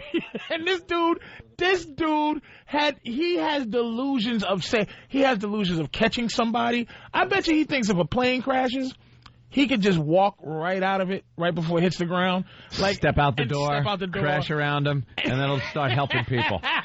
He probably has a scenario for everything. Yeah. Like, let's say you take the subway every day. This guy, does he? Probably does, right? He's a working Joe. So he probably has thought, what would happen? What would I do, And then he sees that and goes, all right, I'll let me act. He stabs people so he can stitch them up. He's one of those guys, yeah. I don't understand how you obviously, I guess he had no other choice, but to lay on the tracks of a subway, you don't know how low any of that gadgetry under there is. Look, and all right, if you're going to jump and try to save the guy, wouldn't you put the guy on top of you? Right. Wouldn't you think in your mind, well, I've done enough. If one of us is going to die, at least, I don't know if there's two people's clearance under there. So I know there's probably one person clearance. There may be two, but I'm not taking the chance, so the train went over them. Over both of them. Yeah. No, like, hooks down there. And Hero Guy was dangling. on top. So under that theory, why not just let him lay there? That would have just been the same rescue. I think he was trying to get up again or something, so he jumped down. This is what he said. He jumped down, and he said the guy's arms were moving, so instead of struggling with him, he just laid on top of him. Yeah. Instead of trying to pull him off the track. Yeah. He laid on. Exactly. I laid on top of him and let the train go over. But how do you know there's two people clearance? Cuckoo. That dude's crazy, man. Yeah. But the news are saying he's a hero. He's a hero. Well, here's more audio. That wasn't heroic. It was silly. Silly? Heroic is lift him up, toss him up, and then jump out of the way last minute. Right. That was crazy. Yeah. Shoot a web or something. That's like if somebody with a fell web out of net and it stops the subway. Yeah. If somebody fell out of a plane with no parachute and you jumped and you didn't have a parachute either, and you went to hold them, and both of y'all just flew down with while you you're didn't have a way of saving him. While you're hoping to find a parachute on the way down. I think there was a story like that. Guy jumped out of a freaking plane without a parachute to save somebody else that was knocked unconscious. Someone look it up on the internet. I'm telling you right now. I remember something about that. I remember somehow. Something like I think someone jumped out of a plane and here's what happened. And hit the wing or something. Was knocked out cold. And one of the instructors said, "I could do this." Jumped out. Guy got knocked out. Was able to get to him using all those fancy "I'm falling in the air" moves. What? Guy got screwed up and held on to the guy and pulled his chute. I know the goddamn story. The guy knocked out guy. The knocked out guy had a parachute on. Here's what happened. Is it right? The guy jumps out of the plane. He pulls his parachute. He starts going into one of these spins because the chute didn't deploy the right way. And that knocked him out because of the G-force. The G-force has made him go unconscious. So he's spinning. The other guy had already pulled his chute. So he pulled his chute. He's up there now, and then he releases his main chute. Oh, my God. And goes down, so he grabs the guy to straight. He had his reserve chute. I know another story then, man. That's crazy story from James Bond movie. No. I think you know. No chute. Because James Bond, I know, did that. Someone go do some research. No chute. That was Pierce Brosnan. Right. with his little boy shorts on. Jesus. That's a new James Bond with his boy shorts. Oh, the new one? Oh, give us a break, will you? That new James Bond movie kicked ass, though. You like the boy shorts? I didn't like the boy shorts. I didn't notice the boy shorts, to tell you the truth. I noticed the action-packedness. All right. Oh, you noticed he was packed. Good. That's good. Well, no. Guy's gone wild. Oh. Hollow Peter's grandfather tells us tonight he's doing okay. He's miraculously just fine. I mean, we chatted and, waiting for his dad to come down. The family is grateful. A good Samaritan was in the right place at the right time. I would love to meet him. I would love to shake his hand on behalf of the whole family and say, thanks so much. And what can you say? What a guy, right? Who's that, James Mason? Peter's grandfather says he's not sure how much his grandson remembers of the whole incident. He's been in and out of consciousness since it happened. That's Jackie Mason. Yeah, I don't know. Hey, say my grandson. Say my grandson. We're all Hollow Peters. Hollow Peter. Oof. Hey, I'd like to thank that Super Negro. Jumped on my son. I don't know. Everyone is Super Negro.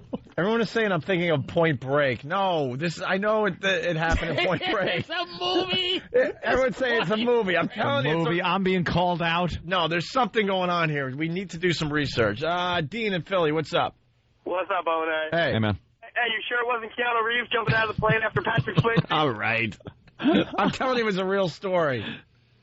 I've heard Anthony's story, but I'm telling you there was another one where the guy jumped out without a parachute and saved somebody.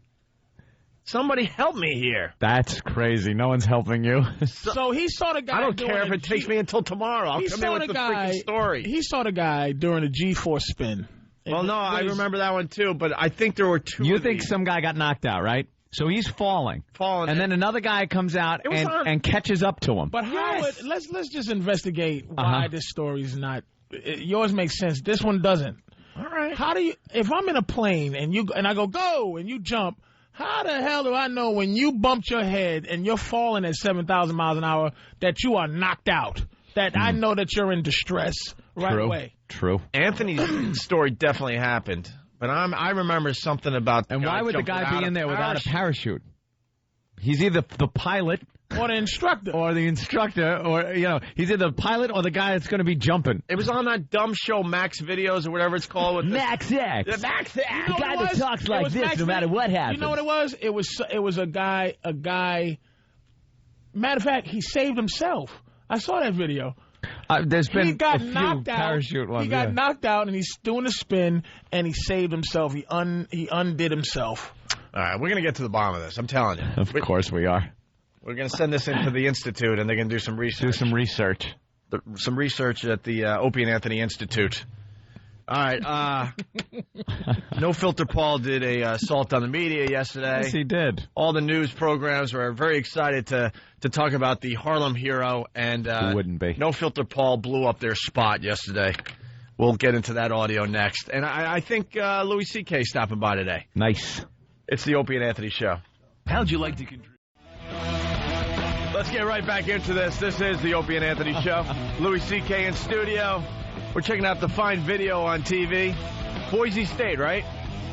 Boise. I didn't see this live. You saw this? Greatest. I mean, it might be better. I seen the top, what some people was writing as the top 10 college bowl game ever. Mm-hmm. This was like number 4 or so.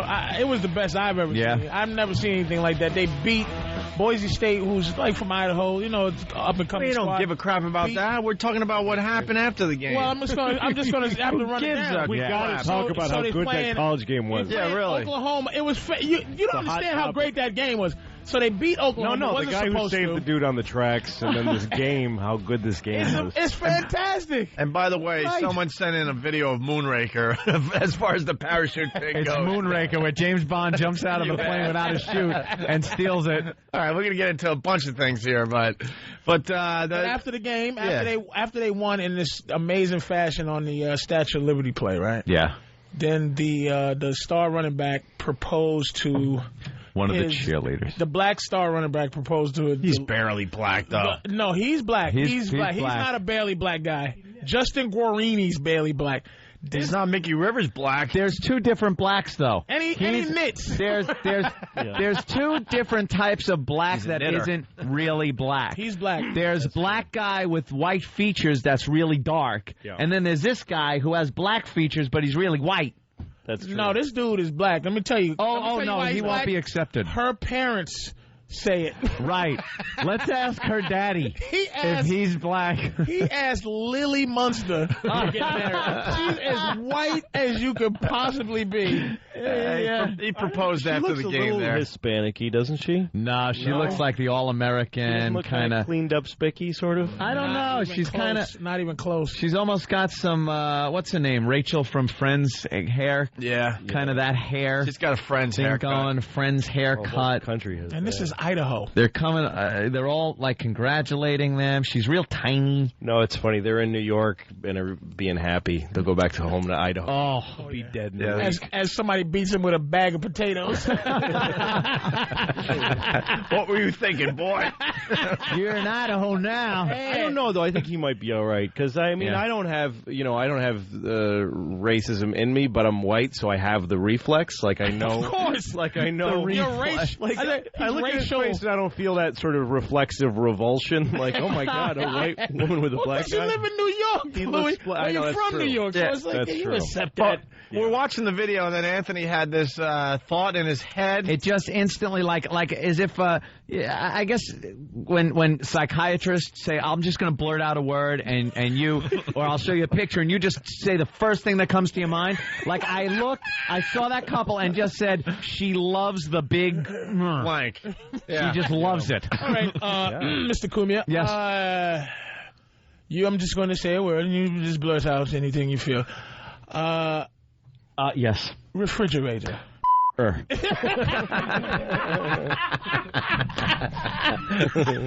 then okay, Mr. How Cumia. disappointing would that be, though? What if she did all this and went on ABC and filed her family name, and then they go to bed and he's got a tiny little one? Oh, how depressing disappointing. Probably does to date him.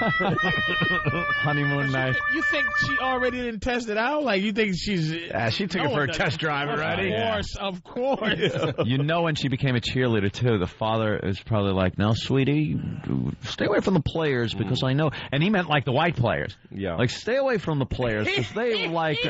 Didn't even consider the black players. Because I don't need to tell you that. No, that should be obvious at this point. I raised you, right? Stop it. Because he must have watched to see if he might catch a glimpse of her on TV. Yeah. Like if he might see her in one shot, picking her leg up. Oh, he's and then all of a sudden he's watching a black guy make her And his last wife. name is Johnson.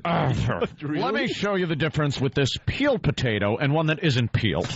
You want to stay with the peeled potato, not the unpeeled. Dirty potato. The dirty. A filthy potato. The potato skin. You just want the inside. The unmixed. You want the nice lily white inside potato, dear. Processed potato.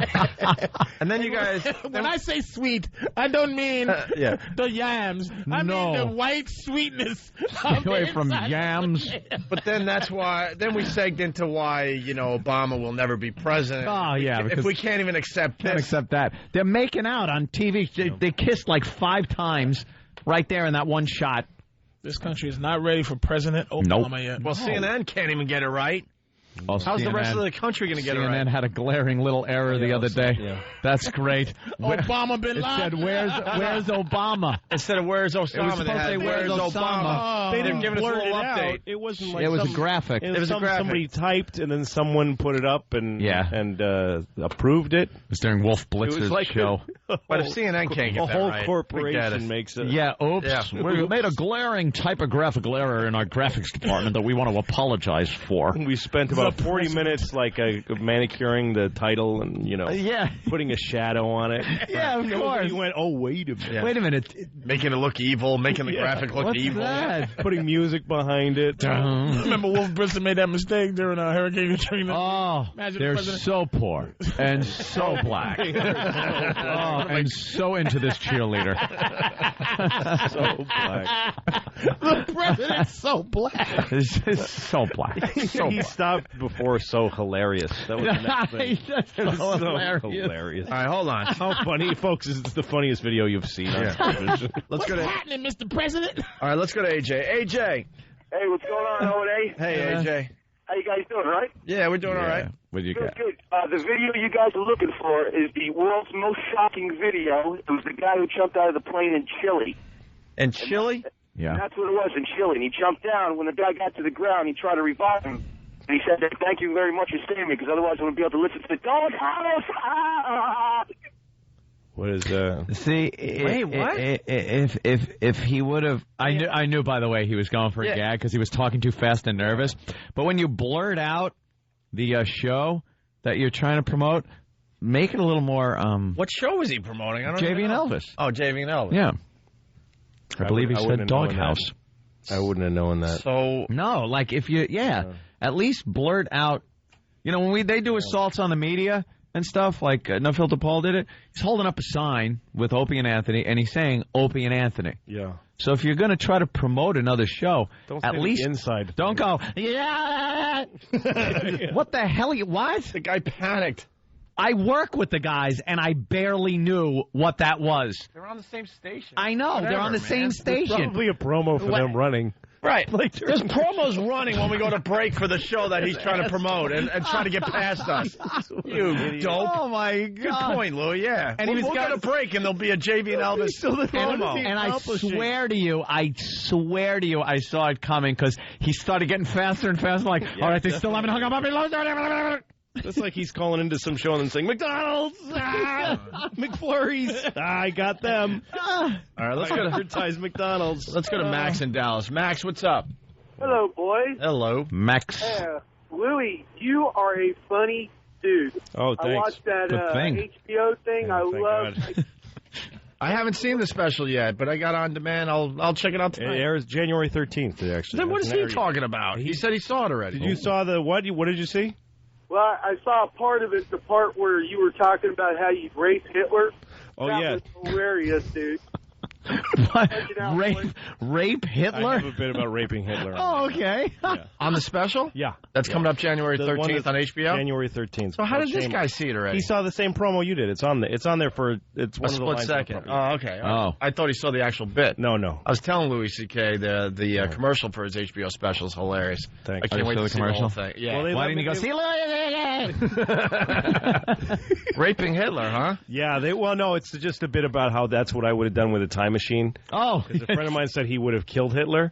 He would have done that to save everybody, but I would have raped him because I feel like that would have been plenty to, take him down a peg. Like, he wouldn't have done all that stuff if I raped him. If he would have had that shame in his mind. Should we invade Poland? Nah, I'm going to take a shower. I don't feel good. Like, he would have been depressed and had low self-esteem. Yeah. And also, I would have been cool. I mean, if you had the opportunity to rape Hitler, you would have raped him, right? It's not gay. What? Yeah, that's not gay. Oh, no, it's gay, but it's one gay thing I would do. I mean, that's... For humanity. Yeah, well, if somebody said to me you could go back and rape Hitler, what an amazing experience that would be. I didn't do this part on the show, but it does fascinate me, the idea of it rape. Would make history, or change history. Yeah. Yeah. And I wasn't making... for anybody listening, I'm not making fun of rape or, saying it's... Or Hitler. No, or Hitler. You shouldn't rape anybody unless you have a good reason, like you want to have sex with somebody that won't let you, in which case, actually, you don't really have another option. Hey, by the way, let's get into the No Filter Paul before we take a rest from the Harlem Hero. So, all the news crews were doing their story on the Harlem Hero, and No Filter Paul decided to assault on the media. We're not sanctioning these days. But, no, I believe... but if the listeners are going to do them, they're going to do them. There was never a formal thing that went down that made us stop doing this. But it was kind of presented like, hey, look, this is getting out of control because you guys made it a contest. Right. And the listeners have to always top each other.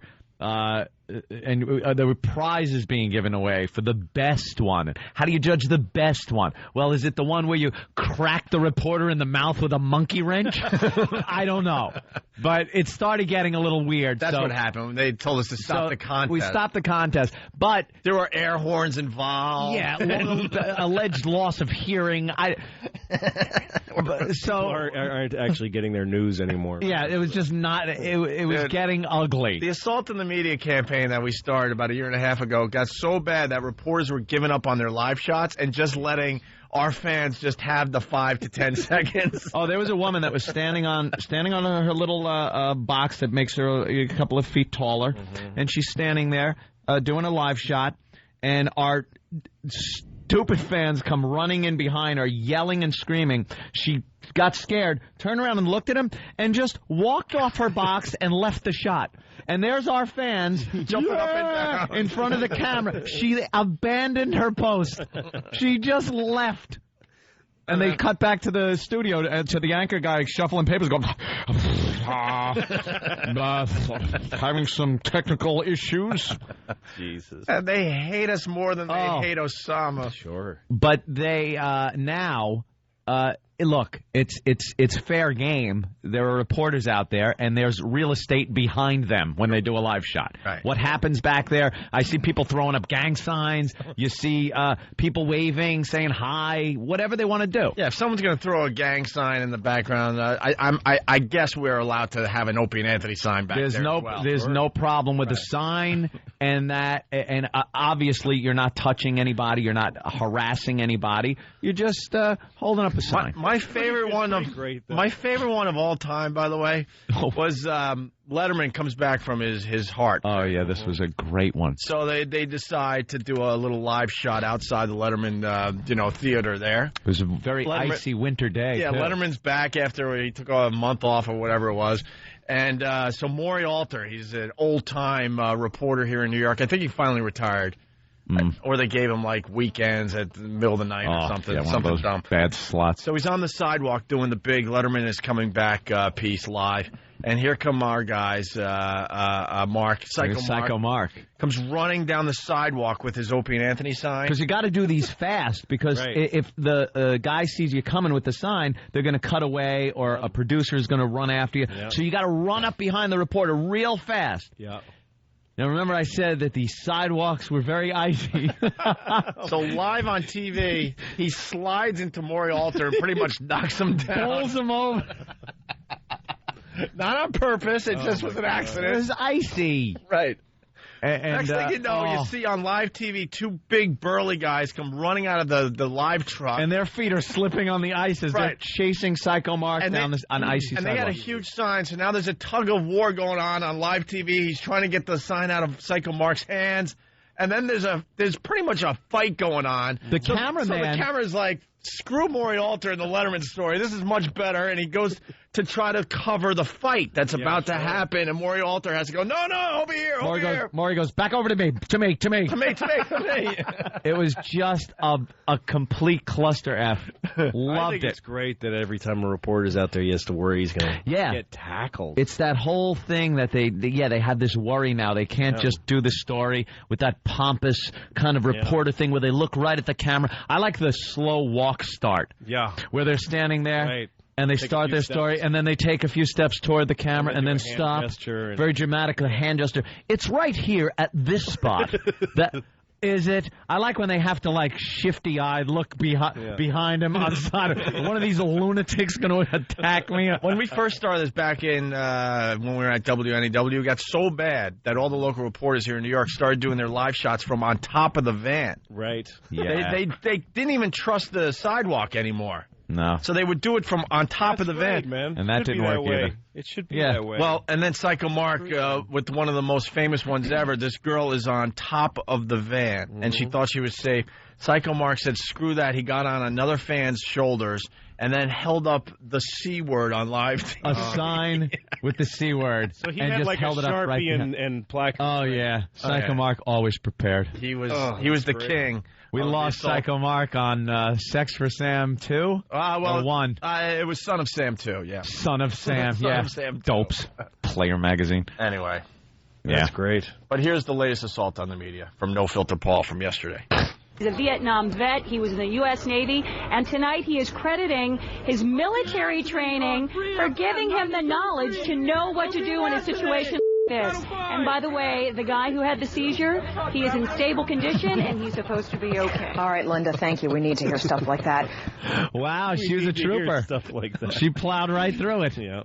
Right through it. At the end, you hear No Filter Paul say something like, don't touch me, I didn't touch you. I didn't touch them. Right. Well, the video resorts to third grade defense. Yeah. The video's up on opieandanthony.com. Lots of good video on the website. Your Honor, I didn't touch her. I said no backs, no penny tax.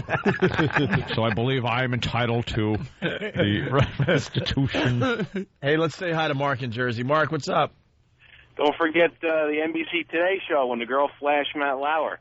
Yeah, that was a great one, too. Yeah. Was that one of yours? Or they're on live boobage. Well, they're on delay because of us on the Today Show. You know, when they pan the line. Right. One of our fine women back in the day, she lifted up her shirt, big boobies, and wow sticker right under her breast.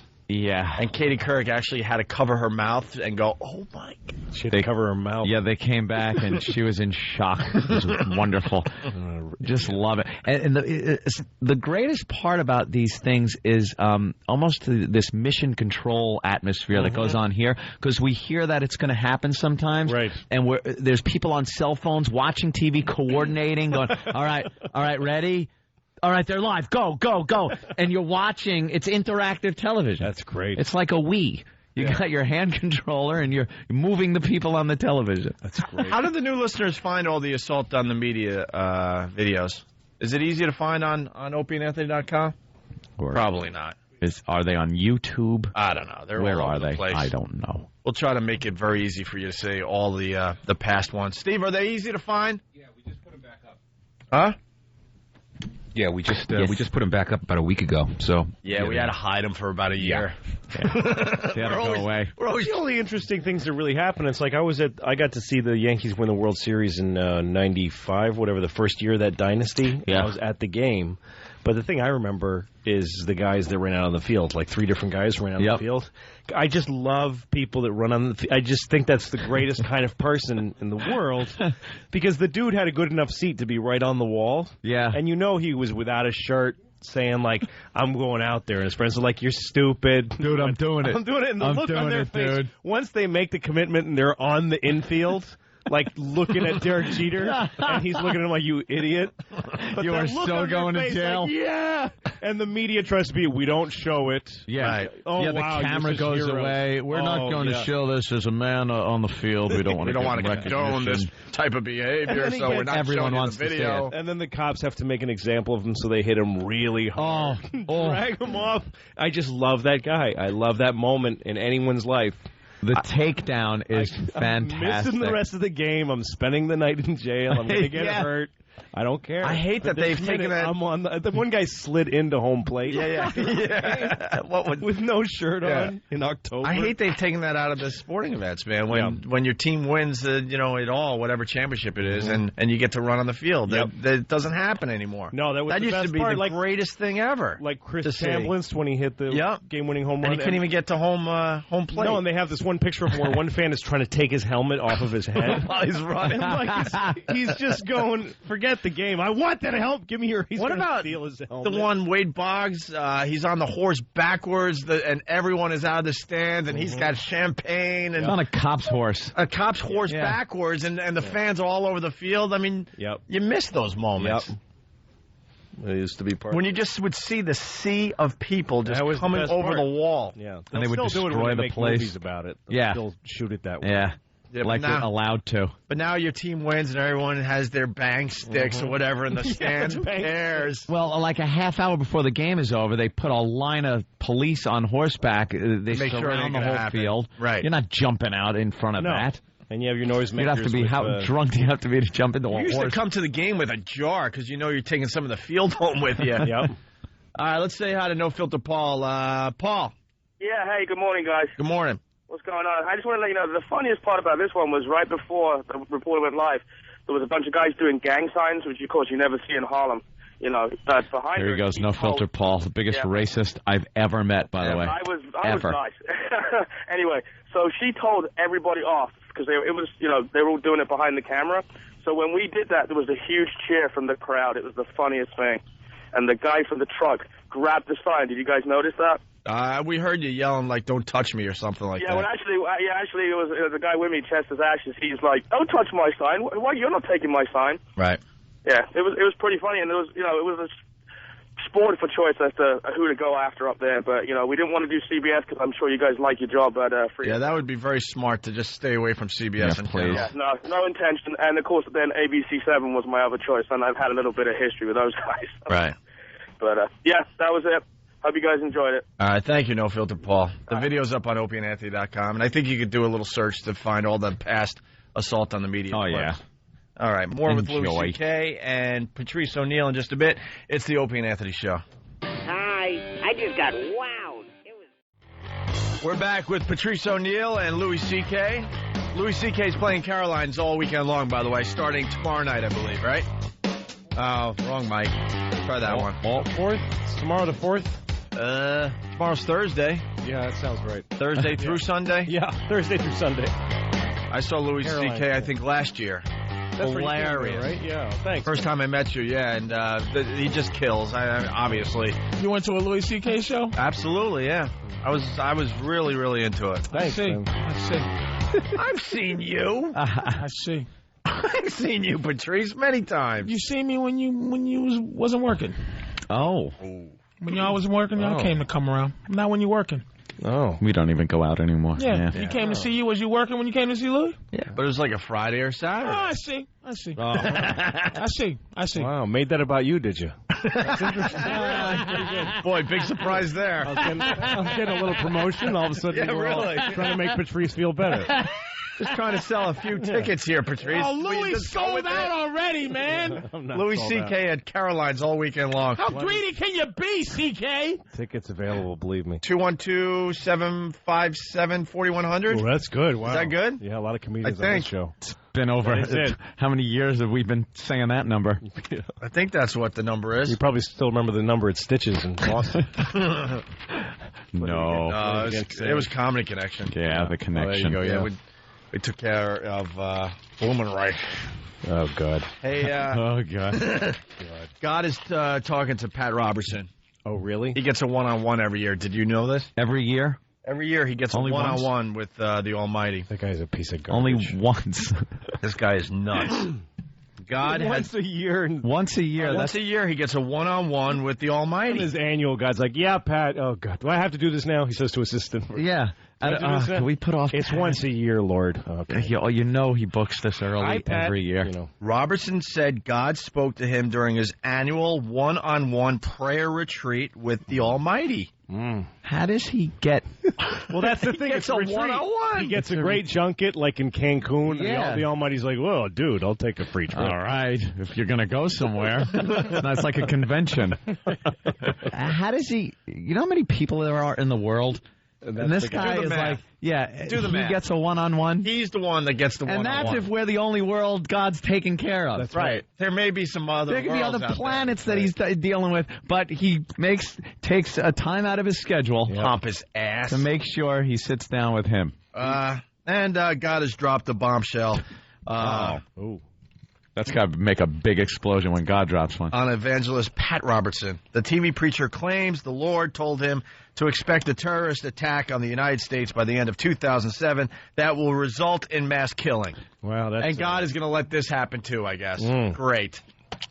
Well, couldn't he tell God, if he's having a face-to-face with him, to maybe not make that happen? Right. You're God? Maybe. I love that's what he gets out of talking to God is just inside info. Yeah. Right. Like fortune telling. Yeah, it's like insider trading by God. Sources close to God say. God is denying reports that he said. I guess God knows us. Yeah, I know Osama. I'm God. I know him. Yeah. Couldn't he tell him like where he is or something? What is this? This sounds like a very one-sided face-to-face. Well, it's very uncorroboratable. You really can't fact-check the source here. And what does God have to lose at that point? Wouldn't he tell you when and where? Yeah. Well, I don't know. I'll tell you when and where. I can't say very much, Pat. It's still, it's all under... that whole mysterious way I work. If you give me another $100, I'll tell you a little more. That's all I can say, Pat. Yeah, what was God like, shining shoes somewhere? Psst, Pat. For another 20, he's got to hand him another 20, and the shoe shine God tells him a little more info. Like Huggy Bear. Where's that from? Huggy Bear. Yeah, maybe this will spark your memory, God. Yeah, how about another sawbuck there, God? All right, since you asked. Yeah, maybe I do remember a little bit more. Okay, inside of 2007. This stupid Pat Robertson. God, that guy should die of AIDS immediately. Pat Robertson said yesterday on the 700 Club, I'm not necessarily saying it's going to be nuclear. Not necessarily? Not necessarily saying. The Lord didn't say nuclear, but I do believe it will be something like that, said the 76-year-old preacher and one-time presidential candidate. Stop it. So was Pat Paulson. Yeah. And like I said, Robertson said God spoke to him during his annual one-on-one prayer retreat with the Almighty. Oh. It's got to be something. Worst guy alive, that's Pat Robertson. He said God told him that major U.S. cities and millions of people will be affected by the terrorist attack forecast to happen after September. So we have some time. Oh, we got some time. Okay. He told him after September? The evil people will come after this. Cruel God. This God is not a nice person. When is it? Well, it's after September. I'll tell you this much. It's after September. I'm just saying, go out to your country house after Labor Day. Yeah. You might want to leave. Call me now. That's what it is. I'm God. God, call me now. God is Kreskin. That's what it's now a hack. But what's he going to say in 2008 when it didn't? I mean, he's given a pretty big window. That is. He's almost saying something bad's going to happen to some people sometime in the next 365 days. Yeah, and terrorism might be involved. Yeah. Like that. But all in 2008, he's God said that he wasn't necessarily... he was... Does he give these every year? He gets the one-on-one every year. What was last year's? Do we have any previous predictions from him or predictions, God's tellings that perhaps God Gene Dixon? He didn't... Well, it goes on. The evil people will come after this country, and there's a possibility, not a possibility, a definite certainty that chaos is going to rule, said Robertson, urging listeners... Chaos! And he urged listeners to pray. God said he's going to restrain the evil, but he isn't necessarily going to restrain it in the beginning. People should pray to the dude who told him this? Yeah. What does that mean? But pray, because that might do some good, even though I talk to the guy. I go hang out with him every year. Yeah. Pat Robertson is more... You think you'd build up a relationship where you could then say, God, come on. Yeah, he was just in the steam room with him with a couple of hookers in Bangkok. He couldn't have... You folks should pray. Why didn't you talk to him while you had him in front of you? He's right there. Talk him out of it. Pat Robertson's more crazy than the Harlem Hero. Listen to this quote again. God said he's going to restrain the evil, but he isn't necessarily going to restrain it in the beginning. So he's going to kind of let it happen for a while, and then he's going to control it. A lot of these things can be reversed. We just need to do a lot of praying. So if we pray, I guess we're going to be okay. So it's like and that's his out, by the way, if this thing doesn't happen. That's like a threat, then. It's a threat. It can be reversed if we pray. And this is an annual event, Robertson coming up with these one-on-ones. And last year he claimed that God told him the Pacific Northwest would get slammed by a tsunami. Do we have proof of that? He said in May, Robertson said God told him that storms and a possible tsunami were to crash into America's coastline in 2006. Even though the U.S. was not hit with a tsunami, Robertson on Tuesday cited last spring's heavy rains and flooding in New England as partly fulfilling the prediction. They had a lot of rain. So compare the 250,000 or 500,000, whoever knows how many people were dead in a tsunami, to, I needed my rubbers and an umbrella that day. Northampton, it would rain for days. Days on end. God told me this would happen. And what is this? The broadcaster predicted in January 2004 that President Bush would easily win re-election. Bush won 51% of the vote that fall. Let's see. Robertson said God also told him that the U.S. only feigns friendship with Israel and that U.S. policies are pushing Israel towards national suicide. So God is like a wonk. God's like, God's got like the inside dope on the nuances of American foreign policy. God's like, we're faking that. Pat Robertson would be like, God, why are we allied with Israel? Pat, we fake that. Just a weird thing for God to say in his big boomy voice. Yeah. The U.S. is only kind of protecting interests, you see, and it's a subtle thing, Pat. Pat, you're so silly, Pat. Why do I see you every year? You don't understand me. What an ass. Let's say hi to Kirk in Jersey. Kirk, what's up? Yeah, if Robertson, what he says is true, does he get on the air the next day like Club Soda Kenny? I told you guys. I don't want to be the bringer of bad news. But I had my one-on-one with the Almighty this weekend. I went up the mountain, I saw the burning bush, and it turned my hair dry. Where is he? He's not here. No.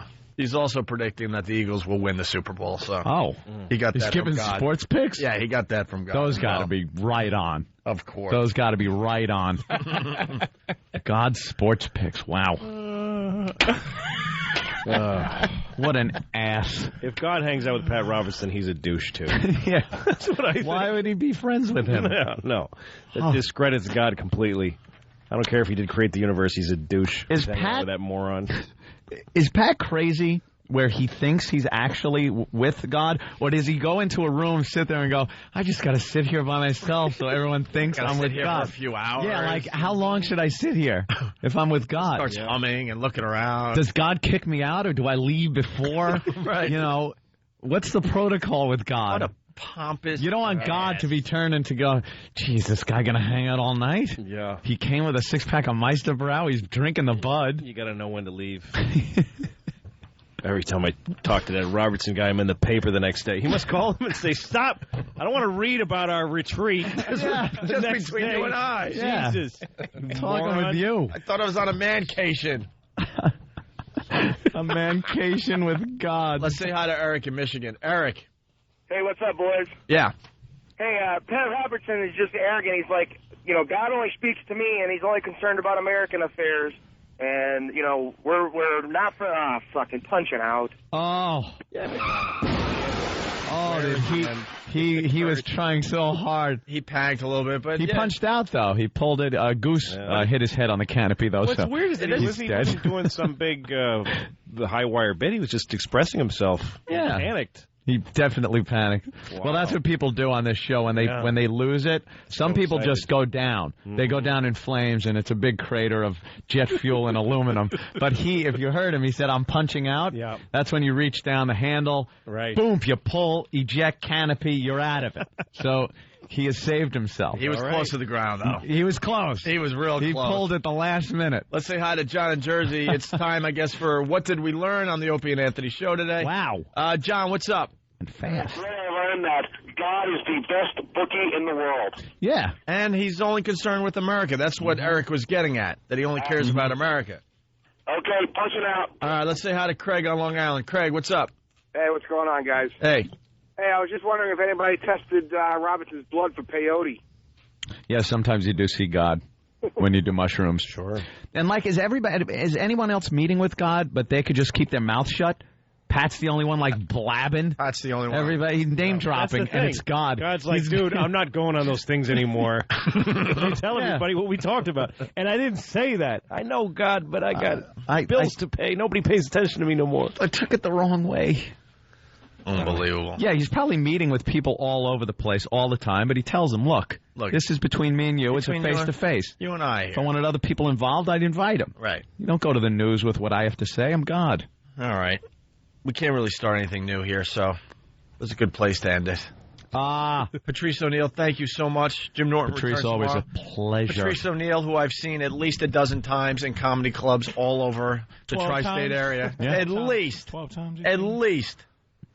Hey, why so bitter? I've seen you many times. That was really a heavy white word you just used on me. Bitter? Yeah, Bitter? Don't call me bitter. Are you bitter that I haven't seen you? He's sweet. I did promise I was going to see you last time. I never showed. Well, that's you do a lot of promising. That's all I'm saying. That's the whole point is not that you come to see. I don't need you to come see me. But don't say. The first thing is, you dry hump Louis, and he's like, hey, I was at the last show. Dude, I've seen Louis. I've seen Louis one time so far. One time. It wasn't like, hey, it wasn't any pillow talk with Louis. It was just right to it. You know what they say? You take count your own chickens, and you shove them up your ass. I don't know It's a good old saying. Look after your own. I have to remember that. I've seen Louis C.K. one lousy time. Well, that hurts. You said you had a lousy time seeing Louis C.K.? Jesus. Terrible. Oh, I gotta just shut up. I never promised to go out anywhere to see anybody. Isn't that nice? It's perfect. It's probably smarter. Stress-free. And then they're surprised when I show up. Hey, Anthony. You did used to show up a lot, though, when your girl and Heavy Kev. Yeah, when Big Kev was Big Kev. When Kev was hard to be your friend. Yeah, he's a big guy. You had to always have an excuse. All right, we got to get out of here. Louis C.K.'s playing Caroline's all weekend long. Yep. Go see him. I'll be there this weekend. Ah, is that a promise? That is a promise. Good. I think Instead Friday of Patrice. night. That's going to be it's going to be Louis C.K. instead of Patrice. That's my next album. What? Please do that. Just so people just know there's an instead of. I'll take instead of. Hey, Patrice, what are we promoting? Anything? Nothing, and you know that already. See, and no, I don't know that for sure. He's I don't know if you got something coming up. Next Thursday, I got things. Next Thursday, he's got next things. Thursday, I'm going to come. All right, yeah, Patrice will be back next week. All right, thank you. We'll if you're not joining us over at XM, have a great day. Yes. How about my balls? Yes, it does. What? Yeah. I said it does. What? Oh. Begin now. The XM walkover. It begins now. He's just affirming the voiceover. Shit, yeah. Hell yeah. It begins now, bitches. Yeah, now we can curse. But there's children on the sidewalk. They shouldn't be. They should be in school, those little motherfuckers. Hey, little fella. What's this little nigga doing with this little white him. baby? He's adorable. Police. Ask her what's going on with that. I ain't asking her nothing. It's a nanny. It's just a black nanny with I'm a not white trying to baby. protect white children. She could be kidnapping them. In Possibly. LA, it's Mexicans with white babies. That's right. All the nannies are Mexican. Here it's Jamaican. Well, And they're in New York, actually it's Jamaican. El Salvadorian. Yeah. Mexicans are like white people now in California. Really? Yep. It's El Salvadorians. El Salvadorians and South Americans. Nicaraguans. Nicaragua. I heard somebody say Nicaragua. I said Nicaragua. You snuck one in there. I did. I didn't sneak it. I said it. Would that be a double entendre? No, that's a single entendre. Nicaragua. That wasn't even an attempted sneak. No. He tried to throw that knuckleball right by you. That's right. But you caught it, man. Little chin music for you there. Little chin music. Little racist chin music. I went sailing. To keep you honest. I went sailing down the Congo River. Right. There you go. Racial wordplay. All right. Are we doing Box O'Cox today or no? I think we're testing the camera. We're going to try to test the camera today? Yeah, that way... That way we could see the expression on the people's faces. Yeah. I never noticed there's a hotel here. Where? Right here? The Buckingham. I always stay at the Buckingham. Wow, I didn't either. That's a Might be hotel. new. Is it upper end? Might be new. There are some real shitholes on this block. Opie stayed at one. What? You stayed at, like, one of the real shitholes on this block once? No, I stayed in the same hotel that was used in the Borat movie. Is that the one you're talking about? Maybe. Where I just remember you had cockroaches and the sheets didn't seem clean. Oh, no, I had to rinse out my own underwear. Yeah, well, what? That doesn't sound like the hotel's fault. No, it made me shit my pants. I walked in. It sucked so bad I shit. Awful. I shit my pants. The deal is really fast. Ant and I signed this big deal in radio back in the day to syndicate our show, and we're finally entering the big time, and they had all sorts of articles the next day in the papers. So we went out that night to celebrate. I wasn't planning on staying in the city. I ended up getting a room at the Wellington because all the other hotels were sold out. And I had the clothes on my body, and they were smelling pretty bad. So I had to, like, wash out my underwear and throw it on a radiator to dry it out. So I had something to wear the next day. And I'm in bed, and the sheets are smelly, and it looked like cockroaches and stuff. Yeah. And yeah, I'm reading about how we just signed this. Yeah, how great we're doing. Thank you. Yeah. Just and I was in a huge horrible deal. situation, cleaning out my own underwear in this horrible hotel. Sink. Anyway, whatever. You'll hear it on a replay someday. The long version of that story. That wasn't it? That's the headlines, basically. Where are you, Patrice? I don't know. I'm just out here. I'm just staying out here looking at people. People walking. Just people. We'll bring them upstairs. Good morning, sir. How are you today? My pal. Well, he's an asshole. I forgot my wallet today. Remember after all that hubbub yesterday? Huh? After all that hubbub yesterday about you got to bring your wallet and your IDs so you could give the proper credentials, I left this morning without my wallet. I was driving like 95 down the expressway. I had not a PBA card on me. Very dangerous. Oh, could you? No, I'm not going to the elevator now. We'll see you upstairs. minutes. Opie and Anthony, XM2. Let's get the show on the road. All right, turn the music off immediately. Good. That's how I want the show to start. Fuck that music already. I've had it with the rage music. It's called identifiability, motherfucker. Yeah, but you know something? Let the people have what they want, nigga. Stop trying to be a vanguard or a crusader. Just let that fucking palaver shit start so these motherfuckers can get... It's like foreplay. It's like, you know what? Motherfuckers like to come the way they like to come. All right, give me a little bit then. Little bit. Oh, look, he's in a panic. Can't do it. He is in a panic. He doesn't know how to get it back now. Yet nothing. Well, now the time has passed. Now if you play it, it's silly. Identifiability, though, because it sounds like all radio stations have that crap now. Yeah. Enough of this palaver. We're crazy. But you know something? We'll say anything. We had enough palaver. Exactly. And then you got to talk over the music. Yeah. Well, that's what people fucking want. Do they? I don't know what people want. If I know what people want, they wouldn't have been superimposing your ass in on Web Junk 20. If I know what people wanted, it wouldn't have been 6 people at the place I was doing my New Year's show. Nobody had to know that. Yeah, right? Except for the 6 people. You could have kept that to yourself. At least it was a small secret. I like until to now. share. We just realized that we have a dramatic opening for this crap. And it's so stupid. Yeah, you came in a little late. He wants to start. I think it should stay. Don't fucking ever get rid of it. I was just like, enough of the music. I don't like when the music plays too long. But then, we always talk about this big dramatic ecstasy of gold that plays. That's this huge build-up, and then you get this shit. And it's like, whoa, it's so important.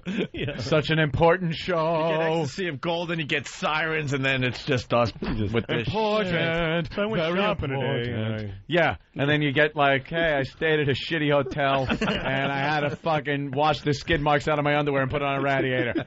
Thank you. That was worth the dramatic Clint Eastwood laser light show. Yeah, the Clint Eastwood music beginning. There's a laser light show outside the building. Wait till you hear this shit. Wow. You're expecting a cure for AIDS or something. No, it's just another shit joke. Yep. Give me something. Another dick joke. And all right. So where are we at today? God, didn't we just leave the other place? That was the shortest walk ever. I like it. It's not bad when the weather's cold. I told Louie right when we walked out, I go, this fucking walk is getting so old that we're starting to walk now before we're on the air. Yeah. So you'll hear like the Opie and Anthony XM walkover begins now. And we're already like in front of the building. We walked. We didn't get. How many things that somebody pitches? Who came up with the walkover? It was forced. It was pretty much. We're going to tape every time we go over. Every time because something exciting has to happen during one block. Yeah. Wouldn't if something exciting was going to happen on the same block every fucking day? Wouldn't news crews be camped out there? Let's be honest here, please. Out of all places to walk to, 57th and 6th Avenue. 57th. Let me tell you, between like 5th and 7th, there is fucking pandemonium on a daily basis. That Steinway piano store is a holy madhouse. Shit! What happens out there every day? Takes her shirt off every day. Get the news van down there, raise that boom, and I want cameras. Something's about to happen. Smells like cologne. Hey, MSNBC is reporting that we have put out an official statement, America, that we had nothing to do with Saddam Hussein's hanging. Nothing to do? Wait a minute. Didn't we kind of have something to do with it? Pushed it along at least. I think we gave it a nice push. Put it this way: if it wasn't for us, he'd still be with the little mustache shooting his gun off the balcony. Yeah. They just put out a statement. We had nothing to do with the hanging. Are you kidding me? Maybe not the actual hanging. Yeah. Jesus. Not the actual hanging. We didn't pull the noose tight, but no. We fucked the dude up. The reason the guy was standing there with a noose around his neck, we could have had something to do with. Yeah, a little bit. I think we gave a big hint at what we wanted to accomplish. I'll be willing to go out on a limb and say I don't believe any Americans were pulling the lever. All right? Yeah. There, I said it. But as far as having nothing to do with it? No, we are a little bit involved. A little bit. Remember Shock and Awe? Mm-hmm. I think that's kind of... Remember Shock and Awe? Remember the first war? And before it started there. Before Shock and Awe, they played Ecstasy of Gold. Did they? And a little Rage Against the Machine music. Saddam's hanging. We didn't have nothing to do with it, though. Was there ever a time where outrage actually meant anything in this? Like, sometimes things like this, like that just now, is almost like I don't even have the vocabulary to just describe what what that means. Like, who put that fucking statement out? What? Oh, you mean that they said that? Yeah, like it's just like I don't even. It's almost like, as comedians, man, you got to be like, always social commentators or whatever, and it just gets completely draining. Like, you just go, you know what, fuck it. I'm going to talk about marbles and cheese whiz, because I'm just so tired of this shitty country talking about, like just saying anything. Is there anyone that just saw that went, whew, okay, good. Well, yes, good thing we didn't do it. We didn't. Now a statement came out and we didn't. And he'll go now to work and go, we had nothing to do with the hanging. There's people who feel safer or less safe according to how the alert. Oh, yeah. Like, it's like, okay, I feel a little safer now because it's when they boost that alert up, do you go like, uh-oh? No, shit. I go uh-oh when I go there and I sneak on 2 screwdrivers without a problem, or I look at different screwdrivers on a flight for. I hope you mean drinks, by the way. I'm just going to, for real, I don't know if this is against the law to say, I just sneak things on to see if I can. Do you really? You're out of your mind. Insane. Because they don't. They won't just all laugh and go, Patrice, you nut. Patrice, you got us again. Okay. I'll see you down at the Chuckle Hut. Ready? Are you ready for this? Listen to me. I don't like airports. So you bring weapons. I'm very frustrated because I don't have enough money to fucking buy a bus. That's my dream. No, I know how that feels. Not being able to buy a bus is a big drag for most Americans. Because I don't want to fly. Yeah. And do you realize that the fucking butter knife, the shit they give you because of 9/11, the food. Right. No, the butter knife is plastic, but the fork is metal. No, but the butter knife is dangerous. I have physically taken the butter knife, the plastic and one, went flat, and cut yourself. And I've cut myself with the plastic one or the metal knife. first class one. Butter knife. You're out of your mind. They give me metal in first class. You get metal knives, and that's where the terrorists were all sitting. They were all sitting in fucking first class. You bend down the prongs. Oh, you're using some prison shit now. And you poke a nigga in his temple. All right, listen. It's like making shanks in first class. All right, we're on to something nice, but we got OCD man standing there. Kenny, say what you have to say. He's upset because I haven't. So the OCD could I'm waiting for the order. I gotta get my order in. I have to stand here until they tell me if they want anything or not. Good fellas. Why are you hanging over my? You're like fucking vote. Bring the fucking check. You guys need any I want to bring the fucking check. Tie and put a bottle over his head. I already wrote it down. I'm trying to. I just didn't want to. Okay. So Patrice, could I get you drinks first? You really sneak stuff onto a plane? Not weapons, just things. Just little things that you would know could be a problem. That could be a problem. Like what? Screwdrivers. I brought a screwdriver. How big of a screwdriver? A baby, one of those from the dollar store, baby screwdriver sets. For like eyeglasses? The one that goes from...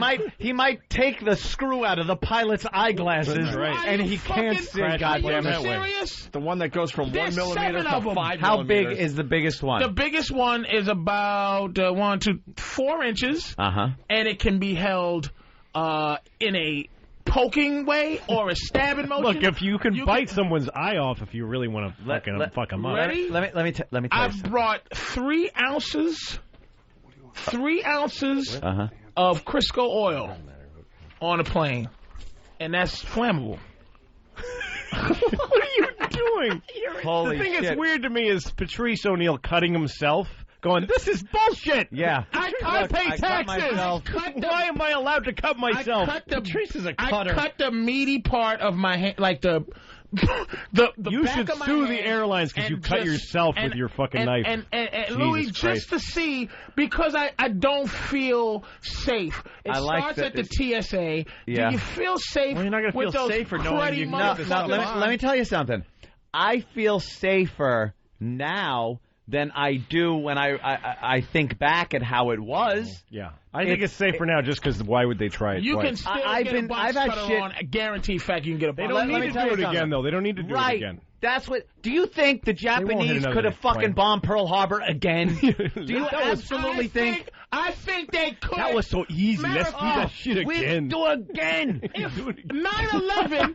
If they did, that's Pearl Harbor. So yes, they could have did it again if they fucking felt like doing it. They can't get anything. There'd be First no of all, point. if there are 5 guys with 4-inch fucking screwdrivers, they are getting pounded by even the old lady sitting next to them. There ain't one motherfucker ain't gonna stand up and be like Super Negro in Harlem and fucking beat the shit out of everybody. Right with you. I'm on. This is going back. That can't work again. The airplane one. To the conversation we had over at Free FM. Yeah.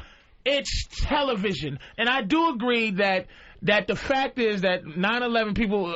The fact is that we watch so much TV. It's like we're going to fly to Cuba for That don't watch no more. asylum. You know what that was? That kept people from fucking doing anything. From doing anything. Hope kept people from fucking with hijackers. Yeah. Not anymore, because now you don't have the fucking hope. You're thinking you're going into a building. I'm dead. I'm fucking It doesn't everyone. matter. They can't top that. Right. Any other hijacker is going to be a hack now. It's going to be like, oh, the exactly. Empire State Building. Wow. Yeah. So what? Ooh, Nice work. whoopity-doo. We knocked down the 2 biggest And you buildings crack me in up America. with your 3 ounces of fucking flammable. There's 65,000 pounds of fuel in those wings.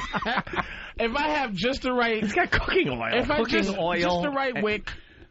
Oh, totally. Oh, Listen, wick. Crisco is... What are you can- wicking I- the shoelace? I can make a sandal bomb. You could make a fucking nightlight from 1850. What are you gonna? You're gonna walk to the bathroom with that little white stocking cap and your oil lantern? Excuse me, stewardess. I am And then gonna. the ghost of And how do you Christmas get past. humbug? Yeah. The ghost of How Christmas did you get it past on the is going to plane? show you that... How do you get it on the plane? Yeah. What are you just taking have it to- in? My thing, I just do it to see what they're really doing. You know what I mean? You're out of What- your what- mind. Crisco I can't believe oil. that's how you spend your packing time, putting Crisco oil in a fucking How beaker. flammable Not like is Crisco. oil? It's that like- it's going to make a difference. Do you know how slow it burns? They put it in. You If put I it in a spread lamp. it- if I spread it on your arm. All right, let me. You spread it on my arm While he patiently and waits. light it. May I see the pilot for a moment? Because I want to put some oil on his arm. If I spread it on your arm, Sure. Yeah. All right, we're with you so far. Spread it on my arm. and I go, sorry, sir, right? Yeah. And then I go, and I, the matches. Your plan is falling It's apart. already- Yeah, You're allowed to bring matches on a plane. You can bring matches on a plane. I just still love Patrice sitting in his little seat, fucking cutting his hand. And Yeah, calling look the at what I students could over. do. Excuse me, do you see this? Do you see what I could did be to doing? myself? Yes. Did you do Yes. A person can No, cut I their didn't. own I hand. just had the plastic You safety didn't point it knife. out to anyone I afterwards? had the No, I just had the You just plastic. did it and got mad. The plastic safety knife, the plastic Yeah. saving us from terrorist knife, right? It's Yeah. it's serrated. It's so it could- serrated and dangerous, It's only part of the plan. and Go you ahead. could cut a neck. The big door on the pilot's on the cockpit helps. Yeah, too. It's that not big really just the locked plastic. door that they really don't. You're gonna jimmy that door open with your plastic knife. Let me tell you what they've taken away from me. That door is open. When I fly When first it's on the class- ground. No, it's open. Those guys, I watch. The flight attendant. The flight attendants don't puts- do a secret knock. They No, don't go, yes, you they know, do. the eagle walks up. They just go in and go, hi, You're trying to y'all," upset and people then- and you're telling lies. There is a protocol to opening. You're comfortable. There is I a watch what's going protocol on. to opening that door. A steward or stewardess will They stand. put the cart, the refreshment, and they will stand there when the pilot front gets of it. out to take a piss Yeah. or something. The pilot has one chance to take a piss. I see it on every flight. Yep. And if the plane Because is I fly hijacked, first class because I'm white, which means I fly first class. First The of same all, fare do that you fly, think- do by you the way. think that guys see this from Coach? You're not. No. You're not seeing too well from the back. They block it off. Sitting up front. He takes a piss. This situation. And if he gets out and a couple of Al Qaeda fly on the plane, he goes, "Hope you had a nice piss, Arnold." And even if the cockpit door is open, the stewardess is in the way. Yeah, no, they do a coordinated. But what is that old bitch going to do? There is a contingency plan. I'm going to slow someone down. Butter knife and rub some oil on her arm. Some oil on. Throw oil in the eyes. You don't get close enough. Butter knife. I've seen people stand up and try to approach that bathroom when the steward, and they warn you right away. Go back to your seat. They don't wait for you to get up to her so you can clock her in the face. I've never been told to sit down when I got to take a piss in first class. But when the pilot's been in the bathroom? When the pilot's in there, you can't get up. When the pilot's in there, you are not getting up and going toward the There's a procedure to it, and you're ignoring it because... No. First of all, see, this is white guy, non-paranoid. This is why you're... I'm the most paranoid motherfucker. I look at every goddamn Arab on my fucking flight. I scan the terminal. So fucked up because you guys are in charge, and you're not... You're reactionary. Everything we do is reacting to what these inventive Arabs are doing. Listen. Wait a minute. Patrice, white Louis. people have been in charge for a long time. We know what we're doing. Up. We know what we're doing. White guilt is ruining everything. If there's one thing we can do, it's take charge of the country and tell people what to do. There ain't one Nike print on the moon, motherfucker. Nike? What?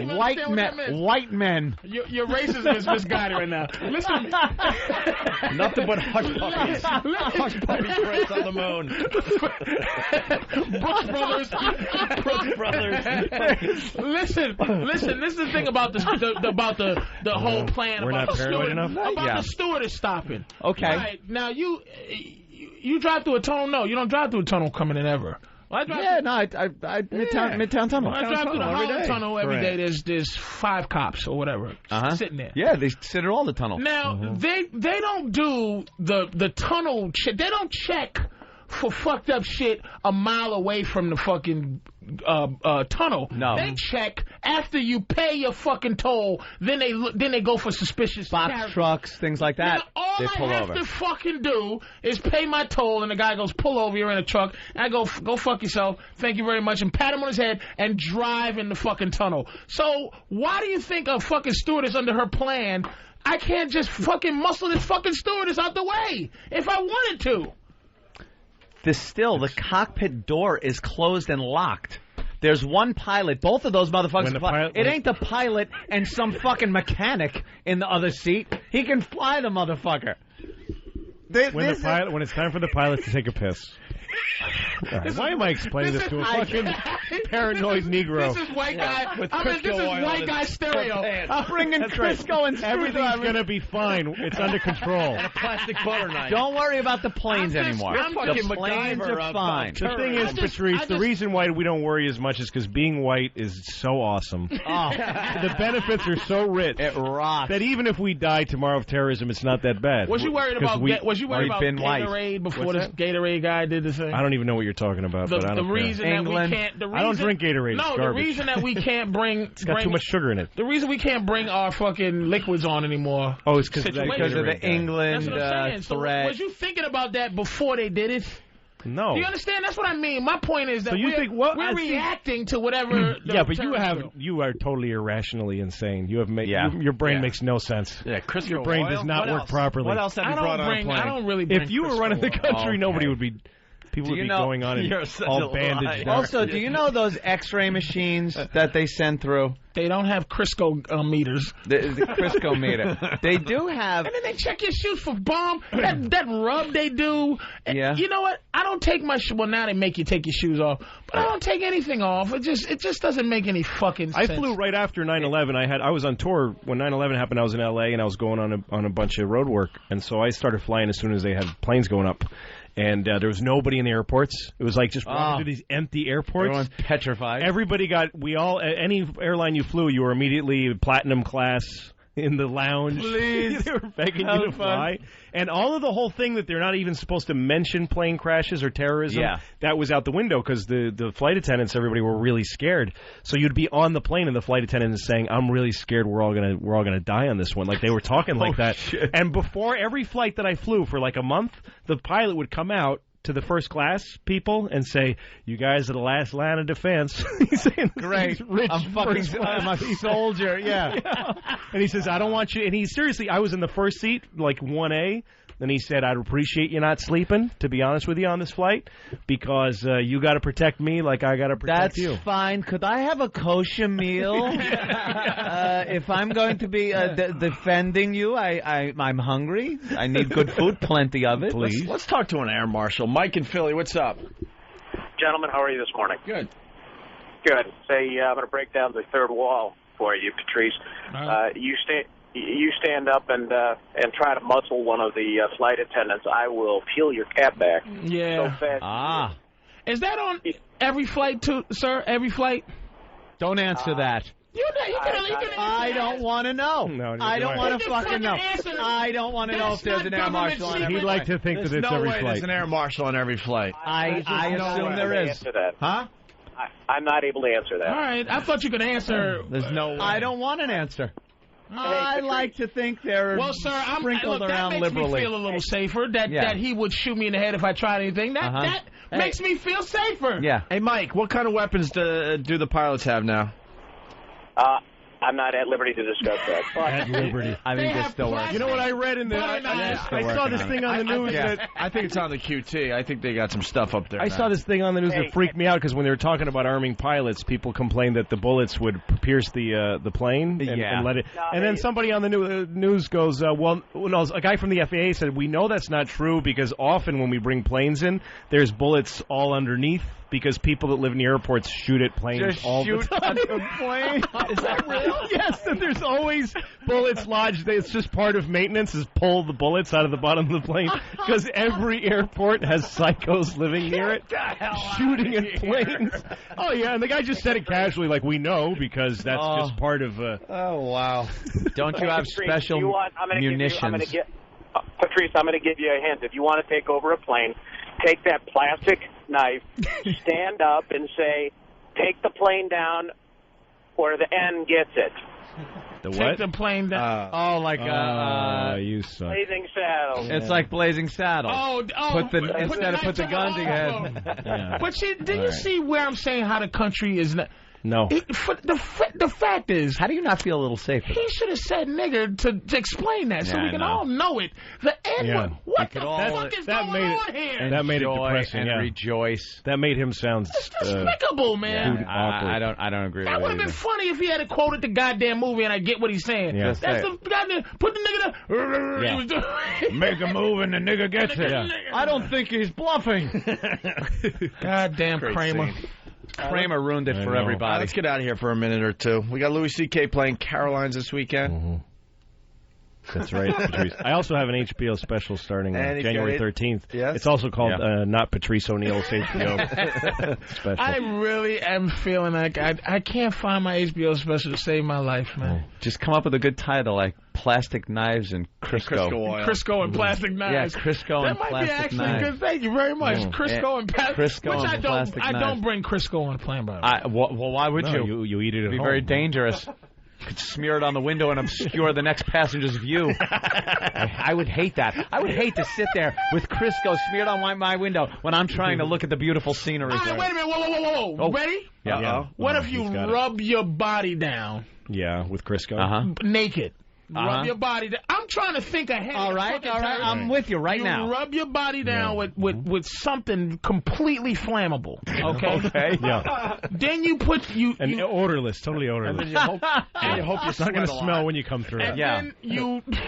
There's something odorless like a grease or a Vaseline type of thing hasn't been invented yet. Totally.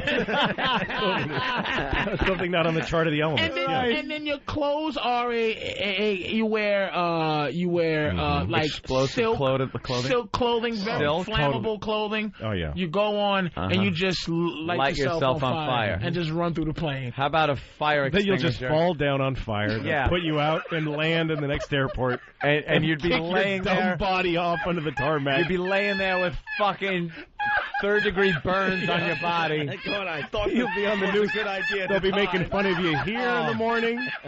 Did you hear about that asshole that lit himself on fire? Didn't hurt a I just person. hug somebody. I go and hug the pilot with Vaseline. You can't get through fire. the door. You'd be knocking all. Ow! Hurry, open the door. We wouldn't even acknowledge that we ever knew you. Hear what this asshole did.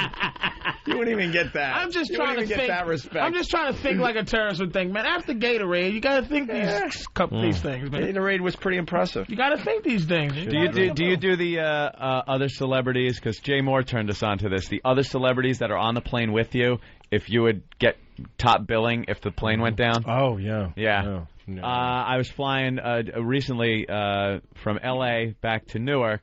And Sebastian Bach was on the plane. And I'm like, you wouldn't be mentioned. I go, I think I'd be mentioned just because the Post would have been able to do Rocker, Bach, and Shock Jock. Like, the Post would have loved to have done that. Although I think he would have gotten top billing. I was on with Dan Rather once, so. Yeah? Dan Rather. That would have even been a footnote. Nah, nothing. Not even a footnote. Dan Rather. This whole big thing on Dan Rather. Not even Source Magazine. Nothing. Nothing. I would have been You'd have been James fucking Brown this week. Even your mom would have been like, did you hear about Dan Rather? You might have made King magazine. Yeah, maybe. You might have made King. Oh yeah. All right, let's get out of here for a couple minutes. All right.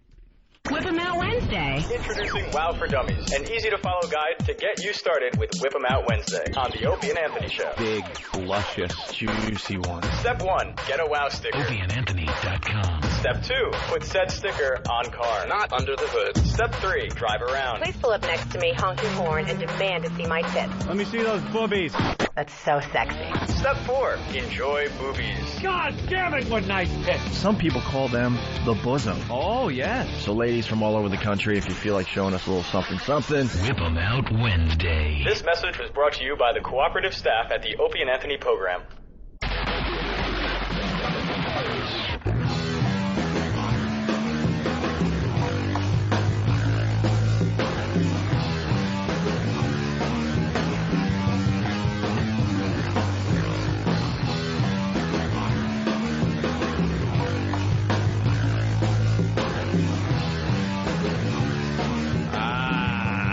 Back with the Opie and Anthony Show on this fine Whip 'em Out Wednesday. Treese, Louis C.K. Louis C.K. at Caroline's all weekend long. Having fun. Yes. CNN had a fine story about a foul-mouthed doll. Oh, I didn't click on this. God, I get so sidetracked with the internet. Wow. Like I go, my homepage is CNN because I like if I've been watching videos or if you're on like you're doing a marathon on a weekend.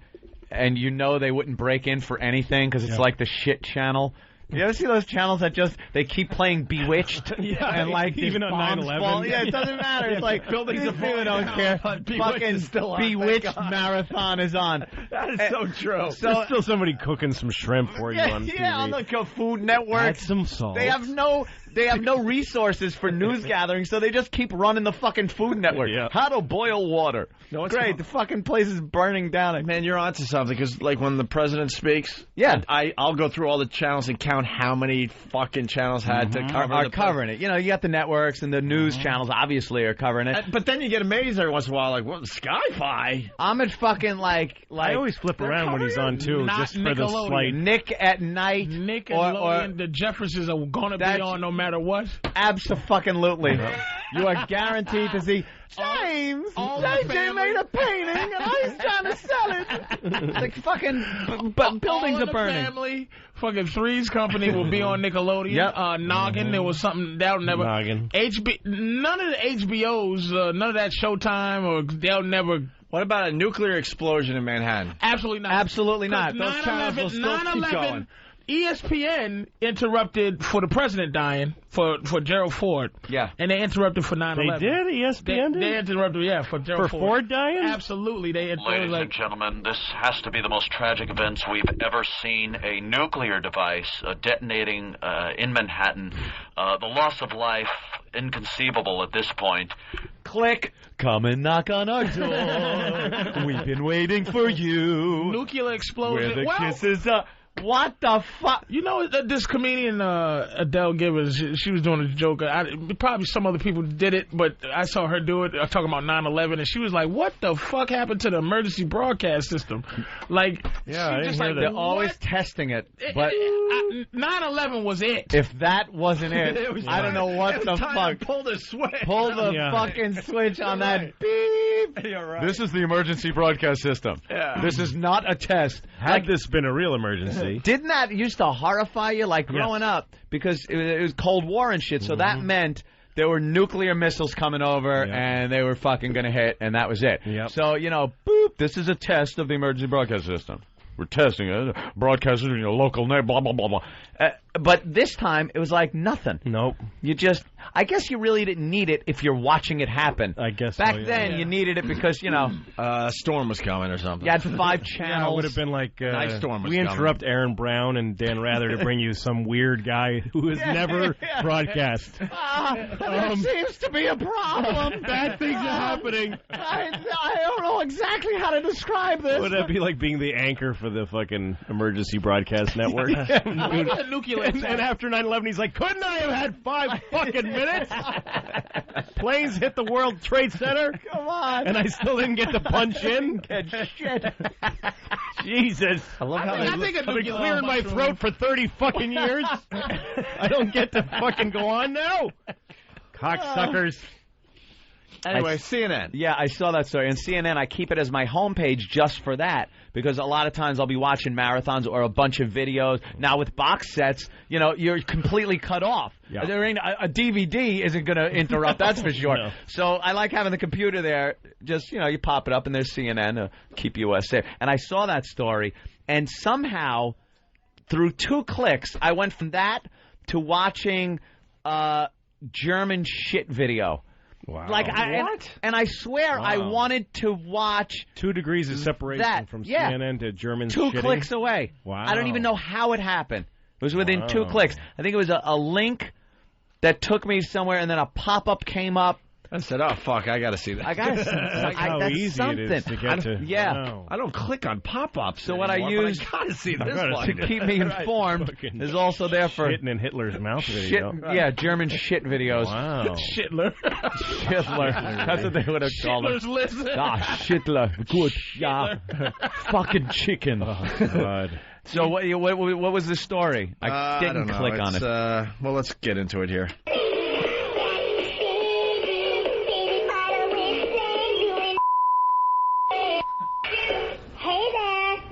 Keep up with me. What did the woman say? We had to bleep it out because the singing Baby Bratz doll's lyrics sound too much like profanity. Yes, I am very disgusted, really, of the lyrics of what I heard myself. And we don't use profanity at home. It shocked Louis Arce's 6-year-old daughter, Christina, on Christmas Day when she came to him in dismay after listening to her Baby Bratz doll named Jade sing. What did you hear when you played it? The F word. The F word. The F word. The F word. It said fuck and cunt. Do we have it unbleeped? Yeah, we have it unbleeped. Oh, thank goodness. goodness. We're getting to that point. The F word. The F word. The toy companies do this on purpose, by the way. Yeah. I just think it's a lot when of you're exposure. recording something. Sometimes it sounds different. Excuse me while I kiss this guy. You could go through song lyrics. What? I wanted Jimi to Hendrix. take a break of the show and kiss a man. Me. What do you think of it? Yeah, there are plenty of song lyrics. There's a bathroom on the right. Mm. There's plenty of song lyrics that you just fuck up, but they didn't record it that way. For half of my life, I thought in Purple Rain he said, "You say you want a leader, but you can't seem to make up your mind. I think you better close them big eyes, ooh." Them big eyes, ooh. You think you better close them big eyes, ooh. And then my girlfriend back then goes, "No, he says, I think you better come and let me guide you." Oh. And I said, "Oh shit, okay." It's such revelation when Well, you know figure that it out. song where he says revved up like a deuce and Yep. run under night. Yeah. I used to think he was saying your mother's cunt smells like oranges. That's what I thought. It's just a weird trick of the ear, you know. So subtle. Weird, yeah. I was like, really? What a weird lyric. Oh, is that great? Just a trick of the ear.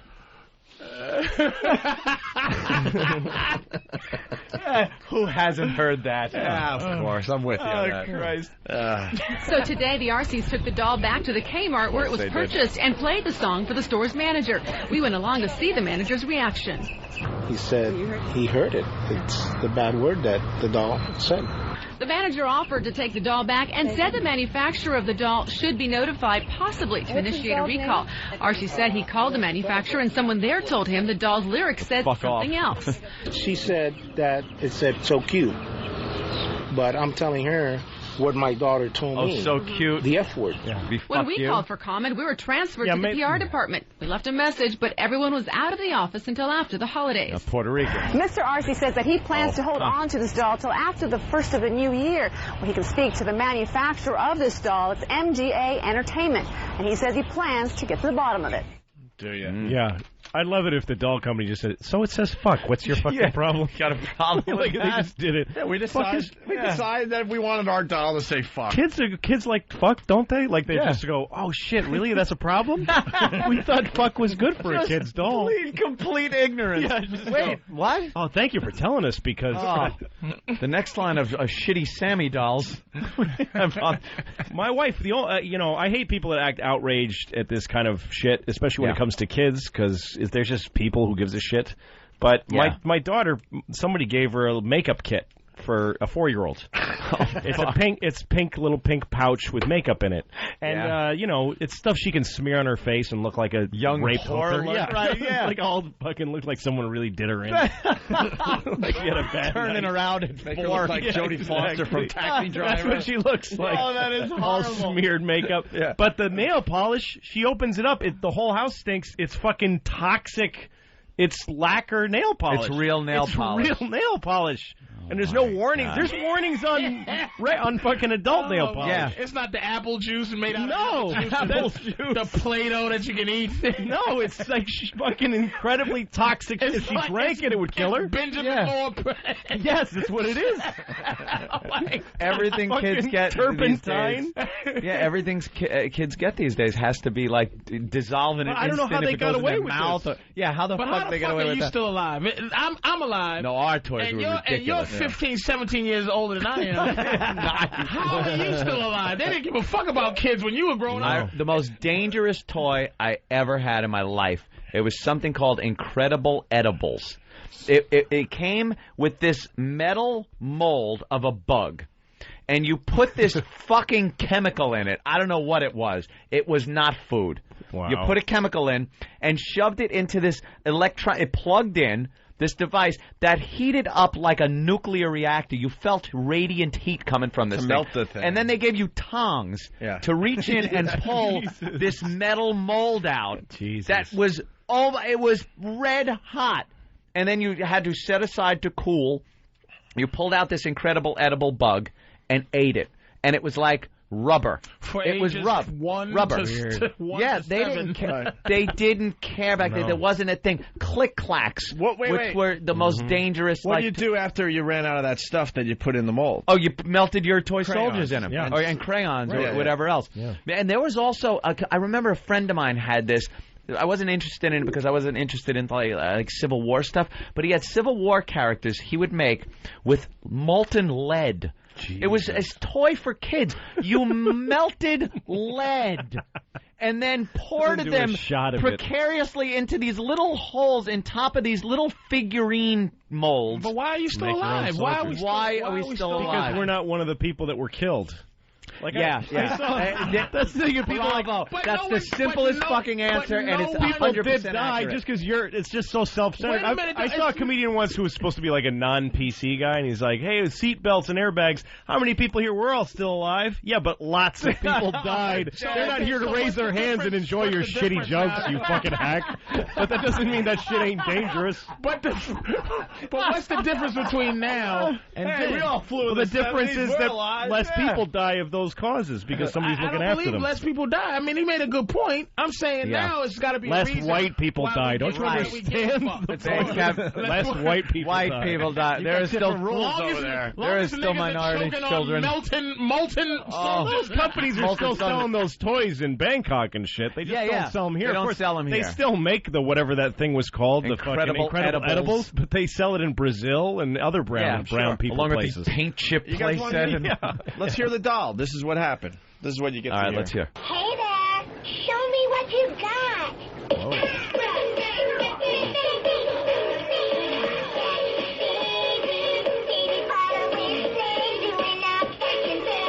Hey there, try and keep up with me. It was all, so the doll's a whore. distorted. Yeah, the doll's a little hose bag anyway. Yeah. But I heard like a little "fuck you," but it was. It I could think have been anything. We got it isolated. Oh, good. The guys behind the Look scenes. at the guys. It's great. That's it. That's fuck you. Right Wow. there. What? I'm not buying it. Yeah, those people are douchebags. I'm outraged. Yeah. Are you That could be kidding me? anything you. Are you kidding me? It's supposed to say so cute. Oh, the hell is that? My awful phone. It makes the thing when I get a text message like that because it doesn't have a funny ringtone. I don't have I have kitty porn on my computer like you do. It yells at his phone yells. I have phone. kitty porn on my computer. Yeah, It's Jim Norton. Listen to this awful ringtone. And I keep meaning to change it, but I just have so much fun when it goes off, panicking and making noises. The best was in line at the bank. I don't even have your number in my phone. I'm kidding. I'm teasing. Number. Right? As we eagerly await. This is really my ringtone. All right. I have kitty porn on my computer. I have kitty porn on my computer. I have kitty porn on my computer. I've seen that go off in restaurants. Awesome. Dude, and then you go into major panic mode, and I can't get to the phone fast enough. I'm like the fumbling idiot. And all those dumb comedies. You got to not go for the phone when that happens. Like, if I'm in a movie theater and my phone goes off, I just look around like, who the fuck? Yeah, hey, there you go. The instant you reach in your pocket, you're guilty.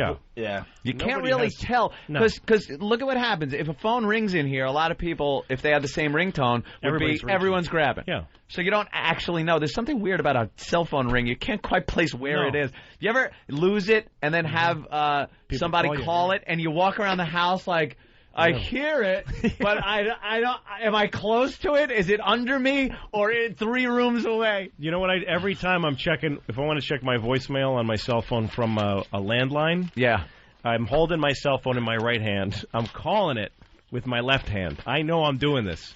And then when it rings, my cell phone rings, and it's me, and I go, oh, I'm getting a call. And I'm like, oh, idiot. And then I'll hang up. I'll do that 3 times. I go, okay, remember it's you this time. Ring, hey, somebody, how nice to get a call from a person. The cell phone has to be the biggest change in society over by far. Since I can't even think of what the last invention was. It crept up real slow. Since the phone. Since the actual phone. The actual phone, right. Because it's just changed everything we do. And now with cameras in them and stuff, with the Saddam thing we were talking about earlier, it's just, I would put that top of the fucking list. No, I had a cell phone early because I was working on a TV show and we needed phones. You remember? For stuff. You had a great one. I had a big, huge one. But I was talking on this New York City street corner on a phone, and some kind of like trendy, punky kids walked by and went like, hi, Mom. Oh, you're on a phone. They made fun of me. Oh. And I remember screaming at them, you're going to have one, asshole. You're going to have one of these. Remember this day, you fucking cunt. Everyone will have one. And they do. They used to be, those big, huge ones that went on the phone. But What did we used to do, though? Do you even remember? Payphones. Yeah. Fucking disgusting payphones. Even before pages, though, what did we do? You had to get You had to, to a payphone. Everybody had different kind of message machines. You had a fucking tape message machine. Leave a message on one big tape. thing where you could call your message machine and punch a code in and hear it go. That was and play your amazing. messages for you. But there were lines at the mall. Yeah. I remember being at the mall as a kid, and you'd have to stand on a fucking line of kids to call your parents to come pick you up and shit, because that was all you had. And that's another white experience. Yeah. Then they got big fat cell phones that look like old Vietnam military. Like you're calling it an walkie-talkies. Yeah, I'm calling it an airstrike. Getting kidnapped is a white experience, too. That's true. Take the bad with the good. Oh, yeah. Hey, Craig in Jersey, what's up? Hey, good morning, fellas. Good morning, Craig. I actually have Jim Norton on my cell phone yelling, ring, ding, ding, pick up the phone, cunt, when my one buddy calls. Loads of fun when you're standing in line at the bank. Yeah, you think it's fun at first, and then you get in these situations and go, maybe this isn't a good idea. Wildly inappropriate. I want to challenge line 5, Eric. Eric, hello. You're challenging my toy knowledge. Go ahead. Absolutely. Every time you tell the story, you tell it wrong. They were never called click-clacks. They were always called kabangers. No, they weren't. Dick, fuck, ass, cunt, shit, dick, fuck, bitch. They were click-clacks, you motherfucking dickbag. They were called click-clacks. Punch up click-clacks. Fucking retard. You motherfucker. I'm experienced. Not old. You're experienced grave digging, you fucking old bastard. Grave digger. Why would I be grave digger if I'm old? Get your joke straight, you fucking dickbag. You stink. What did you call them? They're kabangers. Kabangers? Where did you grow up? What shithole fucking podunk Iowa crap dick shit fuck did you grow up in? Sir, you must understand that Jersey, you Long Island fool. Jersey, that's what it is. That's his excuse. Okay, let me apologize. He's from fucking Jersey. You gotta understand, Anthony used to call a slinky a long spring. Right. We called it the big fat spring. Look it up. What does it say? I think you're both right. It is. Of course it is. Depending on where you're from. According to Google, you throw click-clack in Google and you get click-clacks. Now put in his stupid word, and I'm sure it comes up. Like they didn't have two different words for toys. It was a knockoff. Dumbass. What was it? Something bangers? I love that guy. Kabangers. His mother were a knockoff of click-clacks. Right. Oh my God! There you are. Yeah. Two different ones, but he calls me up to call me out on it. He goes across his house and picks up the phone. Yeah, I'm gonna call him out because it couldn't possibly have two different names. Calls the screener. They were in Australia. They call him something else. What do they call him? It's that thing that they use to a weapon that you use to fucking catch ostrich with around its neck. Koala it's a killers. weapon. Koala killer. All right, we're gonna step aside so we can digest a little bit more with Louis C.K. and Patrice ONeal in just a bit. Now we all know that. All right, we're back. Yep. We got to bring this to the radio, actually. Talking about navigation systems. We've been all over the place during this break. But we were talking about credit card theft because we were talking about shredders. I have a shredder. Apparently Patrice is a shredder. You like to shred. Got to have the cross-cut shredder. I have a shredder. I don't think I got the cross-cut, though. You have to have cross-cut, you got to have cross-cut. They could tape that shit right back together again. How long You're that would screwed. take, though? Hey, for you? To steal your identity? Well, Nigerians? Yeah, Come on, they're out there. There's an African Opie somewhere. I am Greg Opie Hughes. No, and my point of view is people have stolen my credit cards and then they reverse the chart. You know, I get the money back. You get it back. I'm white. Everything works out. It works out. It's How long did it take? Like 2 minutes. 2 weeks, you know, and then I go, oh, by the way, could you reverse those charges? Of course, Mr. Of course, Mr. Of course, white Mr. We've done that already. Yes. Problem? The best part during the break, Louis is like, and I'll go, what? I didn't buy that. Yeah, you got to take that off the card. I'm thinking a couple of my own purchases. Yeah, just a couple of purchases. Also, I would never buy an iPod. Dinner at Why would I ever? Dinner with my wife? I didn't pay for that. Somebody took my wife to dinner on my credit card. No, but I saw this comedian Morgan Murphy in L.A. who did a bit about, I'm just stealing her bit, but at least I'm quoting her. When some commercial for Citibank where they show a black guy saying they thought I saw something for a surfboard on my card, and I called and they told me, of course we already took that off. And the message is, here at Citibank we know black guys don't surf. Mr. Rodriguez, of course we know you didn't buy those textbooks or whatever. Don't you get annoyed when they check on you though? Like there are certain things I do all the time and use my credit cards for. And then they'll like, it's been denied. You have to call up American Express or something and make sure. I'm like, dude, I've done this 15 times. That happened to me during this Christmas season. Did it? Why? Because you used it? Oh, yeah. Good point. Yeah, no, and your card off when you go shopping. Explain the whole thing to you from scratch. Like, well, how do we know it's you? Yeah. Well, because I signed it, but anyone can use your signature. Well, why did you ever let me use this card? Well, then why am I allowed to do this? Well, we noticed you've made multiple purchases in one day. Very at the same mall around Christmas. When's the last time you've been asked for a ID with your credit card? Yeah, you don't. Ever. You don't get asked for an ID. No. Ever. You just hand them the credit card. Done. Yep. Transaction complete. It doesn't matter. Yeah, because insurance catches it all, so it doesn't matter. It doesn't matter. Yeah, I had mine stolen. You know, Jekyll and Hyde here in New York. That's a great story. Apparently, some guy, one of the waiters over there, had this little device in his apron. Oh, and when he took your credit card on the way to the register, he'd swipe it into this device, which later he plugs into his computer, gets all the info, and he had a thing that prints up cards and puts the information on the magnetic strip. Yeah. So he used my credit card to get like $800 and something worth of cell phone equipment and stuff. And I called up Amex, and they stopped it and reimbursed, and everything was done. Did you pay attention? See, this is where I fucking up. Yeah. I'm so afraid of what my balance is going to be.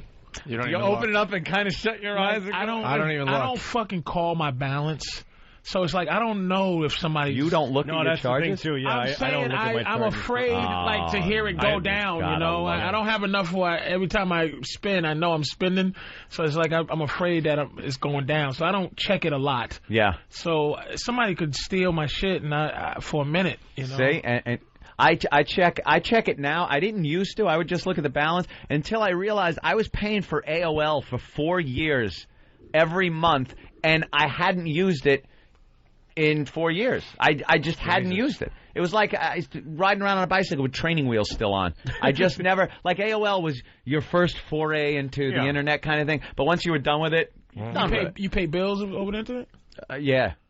Oh, I have porn sites that fucking bill me monthly that I haven't jerked off to since the fucking 90s. It's forever. Yeah. Like, and a charge will come in sometimes for $6 every month for some service. I don't know. It's like gm2b.com, and you're like, what I don't even know what that is. Yeah. But I might need it someday, so that's funny. Let it ride. Louis in the middle of a 10-year contract. He signed with some porn sites. Keeping some company alive right now. I have no idea. There's one guy still paying to keep the company going. I watched Paris Hilton's video blowing what's his name. Yeah. And I paid for that for a long time because I paid for it, just jerked off to it once, never watched it again. Done. And then, 3 years later, I looked on my credit card and I'm still paying. Monthly, every month. You got to check the charges. 36 months I paid. And it's a process for you to get that shit off, like to not pay. Oh, it's hard. Porn sites. Yeah. You got to go to PayPal and then reverse it, and you got to send your code. And sometimes you just have to report the card as stolen, get a new one, and say you want a new number, and then they can't charge that one anymore. But then you got to go through the shit of calling them the legitimate charges, and you got to actually call Paris Hilton and say, I don't want to jerk off to you anymore. I'm done with you, you whore. Please. He's like, are you Let me off the hook, will you? A couple more, come on. Let's go to Dave in Vegas. Dave, what's up? Yeah, the golden ticket for not getting hassled with your credit card, U.S. passport. Everyone accepts the U.S. passport as your ID. You're thinking in the wrong direction here. Nobody's having trouble using their credit card. It's too easy. It's too easy for others to use your credit card. All right. The golden. I love that there's a golden ticket. A golden ticket. I got it. You show them a passport, you don't even need a credit card. They just give you the merchandise. Let's say hi to Eric in Boston. Eric. Hey, I did that freecreditreport.com. Oh, yeah. And I got signed up for a membership for $13 a month. They got me for 7 or 8 months before I figured it out and finally canceled it. There are a lot of services out there, either on the computer or some of these TV services, like the one with the chicks, Girls Gone Wild, that you don't just buy something. You're subscribing to something. Yep. So if you buy Girls Gone Wild, they show the tape, you go, I call the number, I want that one. You're all of a sudden in this subscription-based thing where they send you tapes every month, and you're billed for them. And then you have to box them up and send them back, and they make it real difficult to do that, and a lot of people didn't realize that. And it happens with things like Free Credit Report. other websites where you're signed up and it comes every month for a penny. Yeah, that was the original one back then. Dude, it was great when you were a kid, though. Yeah. You'd send the penny, you get a bunch of CDs. Your mother kills you. Yeah, well, why am I getting this from Columbia House? I used to have it mailed to, like, the neighbor's house, and then you get your CDs. Is that what you would do? Yeah, and then you don't have to worry about anything else. Jack it up to a federal crime. Nice. Well, how about you, Mr. Fucking set the Puerto Rican murderers to your neighbor's house? Your neighbor's on the fucking... Well, I never thought of that. Wow, what happens if they go to that house and murder the whole family? To those people. Oh, I'm sorry, we have the wrong house that we were going to murder. Can't murder the wrong people. Oh, they break in and kill the family, and well, you got to explain it. Now I got the guilt factor. But you got to explain what he's talking about because that would happen during the break. You don't. Yeah. When you have a navigation system, which a lot of people are getting now, it's easy to program in home. They have a setting. It says home. Yeah, picture of your house and everything. Yeah, it's a little house, and you hit the button, your address is there, it takes you right home no matter where you are. But the bad thing is if someone gets a hold of your keys to your car, which usually has the keys to your house on it. Valet parking. Yeah, valet parking, things like that. They hit home. Now they know where your house is, and they have your house keys and your car to drive them and your goods away. So they're taking your car for a joyride. To your house to rob it. You learned that watching Ferris Bueller. Well, they didn't have a nav system. They just had a cool car. That's pretty funny. But it's true. It's paranoid. But if you put home in, they know where you live. So put home a few doors away from your home. Show me one story where that actually happened. I've not, but just because it hasn't happened doesn't mean it might not. Or maybe it has. It goes back to Louis saying plenty of kids choked on toys. On toys. People who got we're killed still that way here. are not around to. But now really. you got me thinking that I put it a few doors away from my house. Now you're gonna get somebody murdered. As home because I get close enough to my house. If I'm 7, 8 houses away from my house, I know how to don't you just put it in the vicinity? Don't you know where you live by that time? Because it's a button for home, and it's easy. You don't have to just go put in an address. It's one button. But that's why I don't have an Easy Pass. I told you. Because they know where you were? Because you like sitting in fucking a line of traffic. So you like going into the Easy Pass lane and then cutting into the cash lane so I could sit behind you motherfucker. If you speed, if you're going through multiple tolls and the speed limit is 55. They don't send you a ticket. Yes, they do. No, they don't. No, they haven't. They're talking about doing it. They were at some point, but they don't. I'm not. Listen, first of all, I'm getting tired of both of you. Well, then don't be on wait a minute. I'm getting tired of both of you with your dismissive no's and no proof. It's just like everybody listens to white no's. I'm saying yes. But the default shouldn't be in your case, default is paranoia. Everything that could possibly that your amazing imagination can dream of is going to happen to you. You think people should spend calories thinking of, okay, what if somebody stole my cell phone while I was sleeping, took out the chip, shoved it up my ass, and used it to find me so they could rape my mouth with something they stole from me when I was 8. And at this point, it's very you got to look out for that kind of thing. At this point, it's very easy to say no to you because you came up with that Crisco oil thing an hour ago. Yeah, that's true. You hurt your own. But people have heard about the Easy Pass situation. I have driven between Easy Pass stations doing 95 miles an hour. And you've got nary a ticket. No, I've never gotten a speeding ticket. How many times am I going to say we're white? We can do whatever we want. Exactly. You get speeding tickets check your license points. There's a W on my statement. Checked your license points? Exactly. Have you checked your license points? Yeah. I think you better check them again. Dude, my license you is think they're just stealthily upping his license points without telling him why? That's black paranoia. Why, you don't think I would get something in the mail saying go to... Yeah, you get pulled over for no reason. Right. His new magazine. Again, Patrice, you get pulled over for no reason because you're black. Yes. That's how the fucking country works. Yes. That's the way it's always been, so we have no reason to be paranoid the way you are. I understand your lack of... Let me tell you my lack of need of paranoia. Let me tell you what white guys are now. You becoming the women of the new millennium. My God. because you're not working hard at this moniker that you have now. You're lazy. You think it's all about you, and I'm telling you, it is about us. The whole country is based on white guys having a good time and not worrying. But they're not. First of all, at your expense. In England, crashing down. England, yeah, you're a piece of shit because you're a gingered head. I know that. That's why I don't live there. I know. I would never live there. In England, I run shit in England if I go over there with fucking. Do you? He's not really. They don't like you. Let me tell you something. No, ginger just hair. Polite. And he's a ginger hair yank. Nigger. A ginger hair anybody over in England. That's why I don't go over there. A foot in the fucking ass. Really? Absolutely. Yeah, no, because Scottish. That's why I'm not there. That's why I'm here. We're just having skin that's relatively pale. It's a huge advantage.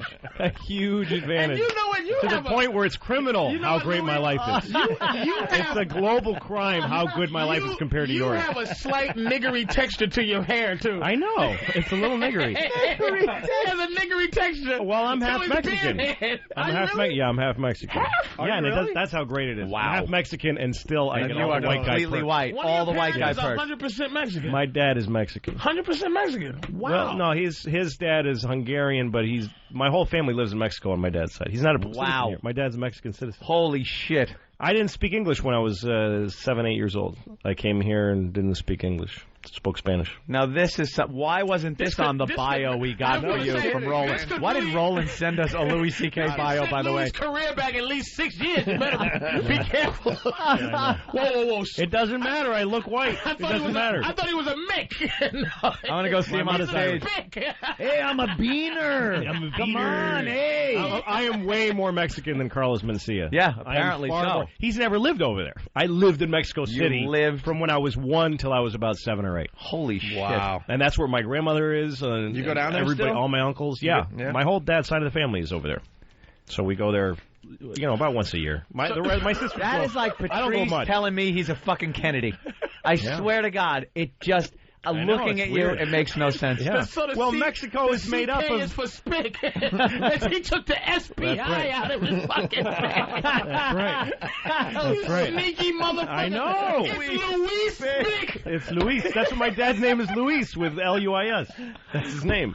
You motherfucker. Wow. Holy shit, Louis C.K. You are a counterfeit white man. I am. Very good counterfeit, though, because you look so white. Of the best. He's the whitest. That's why I appreciate it. That's why I appreciate it. Yeah, see? Look at that. He's living the life. Oh, it's awesome. Oh, man. So awesome. That is terrific. Wow. No, I went into a store the other day, convenience store, and I got a bottle of water, and then I walk around looking to see what else I want, and then I kind of space out, and I walked out with the water. Oh, shit. And then I'm in my car drinking the water, and I realized I didn't pay for this. And I realized that's because I'm white. Because they looked at me, and they're like, he'll pay for something today. It'll even out. He's contributing to the economy. It's going to be fine. When did you start saying I'm a white guy? What? At what age would you you know what, fucking I'm white? People call me white. I don't know. I look white. At what point white is a bullshit identity. It's not a real identity. Because I have nothing in common with other European white people, but... I mean, at what point did you go, I'm not fighting to be Mexican anymore? Like, I'm not fighting for this whole Mexican thing. What do you mean fighting for it? I mean, like Alamo? What the fuck is when you're 8 years old, when you're 8 years old and you're not speaking English, you're Mexican. You feel Mexican. You identify with Mexican. At what point did you go, I'm now a white guy? I forgot how to speak Spanish very fast. I mean, I still remember it. I still can speak a little. But I was young enough to just I adapted. I did what other immigrants do. The second he crossed the Rio Grande, fucking wet back and all. Yeah. He was like, "Hi, I'm white. Hello, everyone. I'm now a white man." No, the thing is, I was white in Mexico. Here's the thing that people don't understand: is Mexico is just like America. It's made up of some black people and some white people and brown people. The only difference is that they didn't genocide their Indians as well as we did in the United States. We got that job done. Yeah, so that's why the face of a Mexican to most people. And also Mexicans, you meet Mexicans that look like me all the time, but you don't know they're Mexican when you're meeting them. Fuck. Only the brown guys with the push-down nose. Bad things all the time. You probably do. I probably do. People say, well, I live in L.A. for the last 5 years, and people say nasty shit about Mexicans to me all the time. Oh, because they don't know I'm Mexican. You go, yeah. Louis goes, I agree. Yeah, damn those Mexicans. Holy shit. That is wild. See, but he's white. But listen, my grandmother, my Mexican grandmother, whose family has been there since sometime in the mid-1800s, there are Spaniards that came over. There are Europeans that came over to Mexico, and there was some Mexican Indian blood in us, and some... Is that like black people, though, saying they're Indian? For Mexicans to say we're Spaniards. No, it is Spanish. There's some of the because black people like saying they're Indians. No, rich white Earl. No, rich Mexicans, like hair quality. Rich Mexicans don't like to say that they're Indians. To be Indio is really dirty. No, I mean like American Indian. Oh yeah, like black people like saying they were mixed with Sioux, and it's always Sioux and Cherokee. That's only like a hair thing. Really? It's not a hair and skin thing because it was always good to be like that lighter thing growing up. You know what I mean? And then you have the white people, straight white people hair. Yeah. So any black person with white people features, they'll say is. See, I barely make it into whitey. I'm barely white. I'm like too Italian because I'm Sicilian, so you know what happened. You watch True Romance. Your great the Moors, great grandmother, which I don't doubt. I wouldn't doubt my great grandmother's just taking that black cock. Othello was up in Miss Cumia, just banging the fuck out of my great grandmother. And Iago was like, "Get it, nigga, get it!" Just conquered. Fucking my great grandfather just hacked with a machete. His body's laying there, and my grandmother's just being fucked by some more black cock. I know what happened. She kept the baby. She couldn't have hated it that much. She kept the baby. That nigga had a Chesterfield right after. Just fucking. That's it. I know my history, but as the years went by, I tried to whiteificate. That's right. My family whiteificated ourselves. Here in America, just by skin. That is trying to get despicable. Despicable. We poured concrete. That's right. Fucking trying to work that grape soda out of your bloodstream. I'm more American than Louis C.K. Yeah, you are. And he gets to live the American dream. That's exactly right, because I look white. Funky. It's awesome. It's awesome. This dirty wetback, his people. That's right. Fucking up the spinach. That's right. Giving us E. coli. And meanwhile, here's the spinach field. The hilarious part of it is that anybody who's black, you can almost guarantee their family's been here longer than anybody who's white. Hell yeah. Because everybody who's white just got here. Black people have been, they built the country for free. 1600. Built the country for free.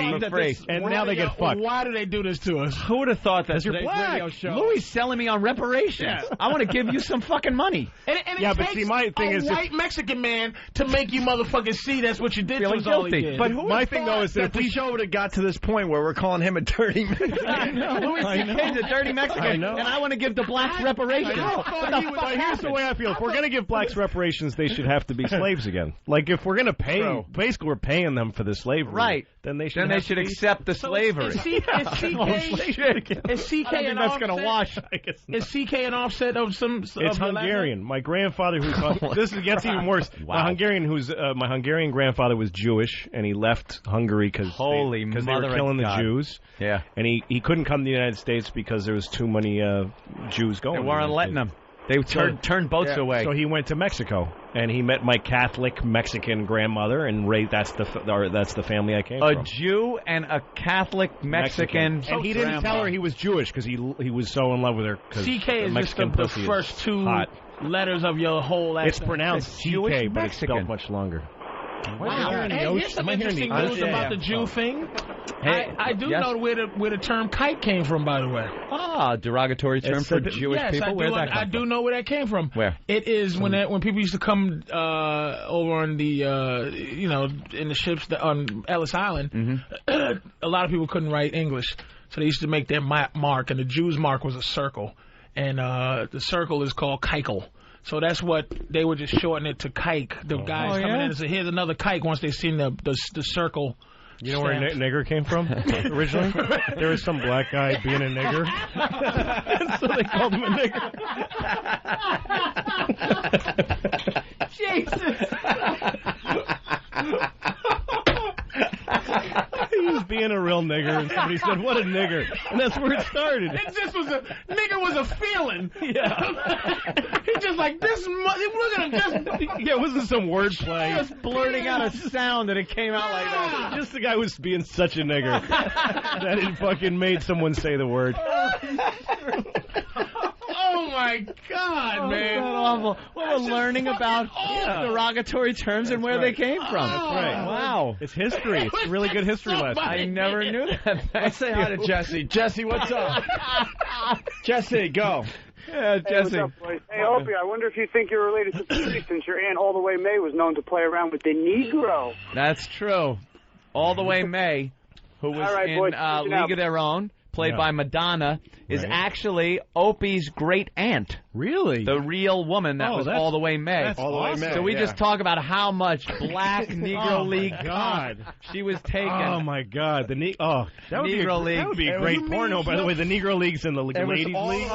Satchel Paige plug Opie. Let me tell you something. When all the white Gibson smashed us in the all the white men were off to war. Western New York. She was being fucked by Negro Leaguers, and the Tuskegee Airmen were just like fucking plowing all the way May. And laid her down right on the fucking syphilis blanket. I shared a nice story about my family history, and it has come down to this. It had to be all the way May. It couldn't have been the nice, wholesome one. Did you ever meet her? She hit a lot of home runs and stuff. I bet.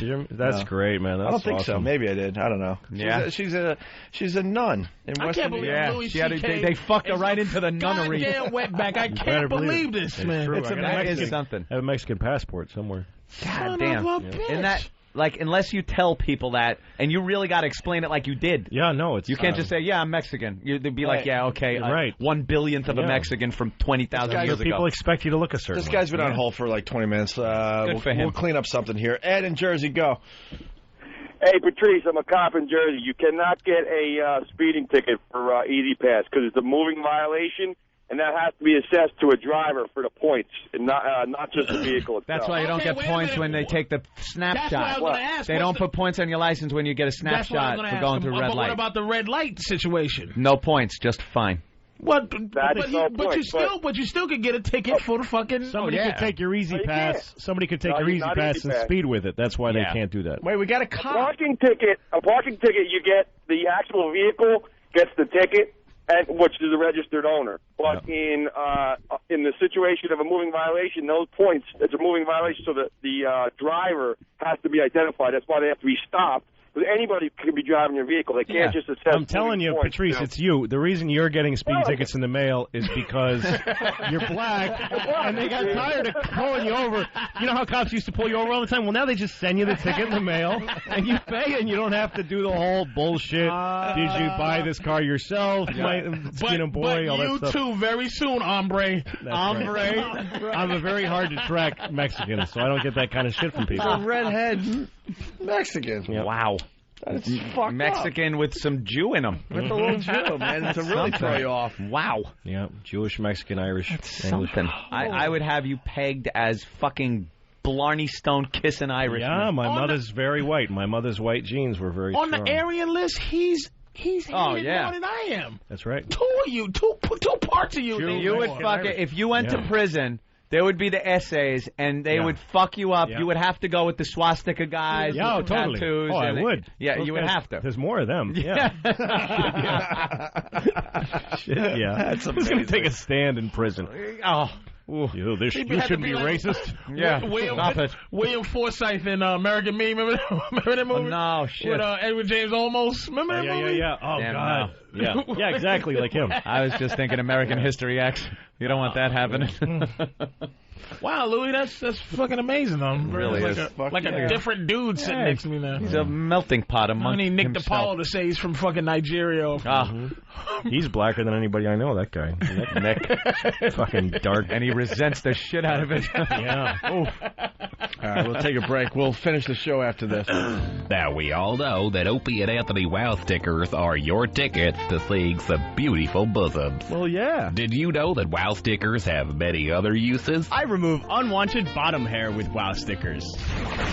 Oh, God, my sphincter's bleeding. That's a raw anus. Get Get your official Opie and Anthony wow stickers at opieandanthony.com.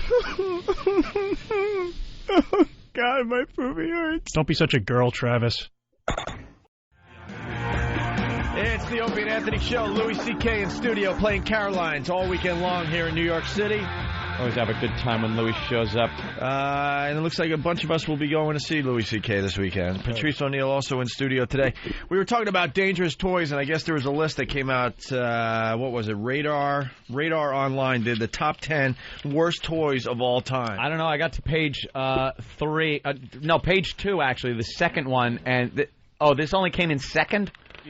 I'm not giving it away. I'm just saying. You can give it away. It that's doesn't matter. It's impossible. More just, I mean, lawn darts, the number one most dangerous toy of all time. I don't know, like Johnny Reb Cannon. I remember that. Fisher-Price Power Wheels motorcycle. Yeah, I guess it's a motorcycle. It's a motorcycle for kids. It's a fucking motorcycle. From 0 to broken arm in 39 seconds, they say. Queasy rider.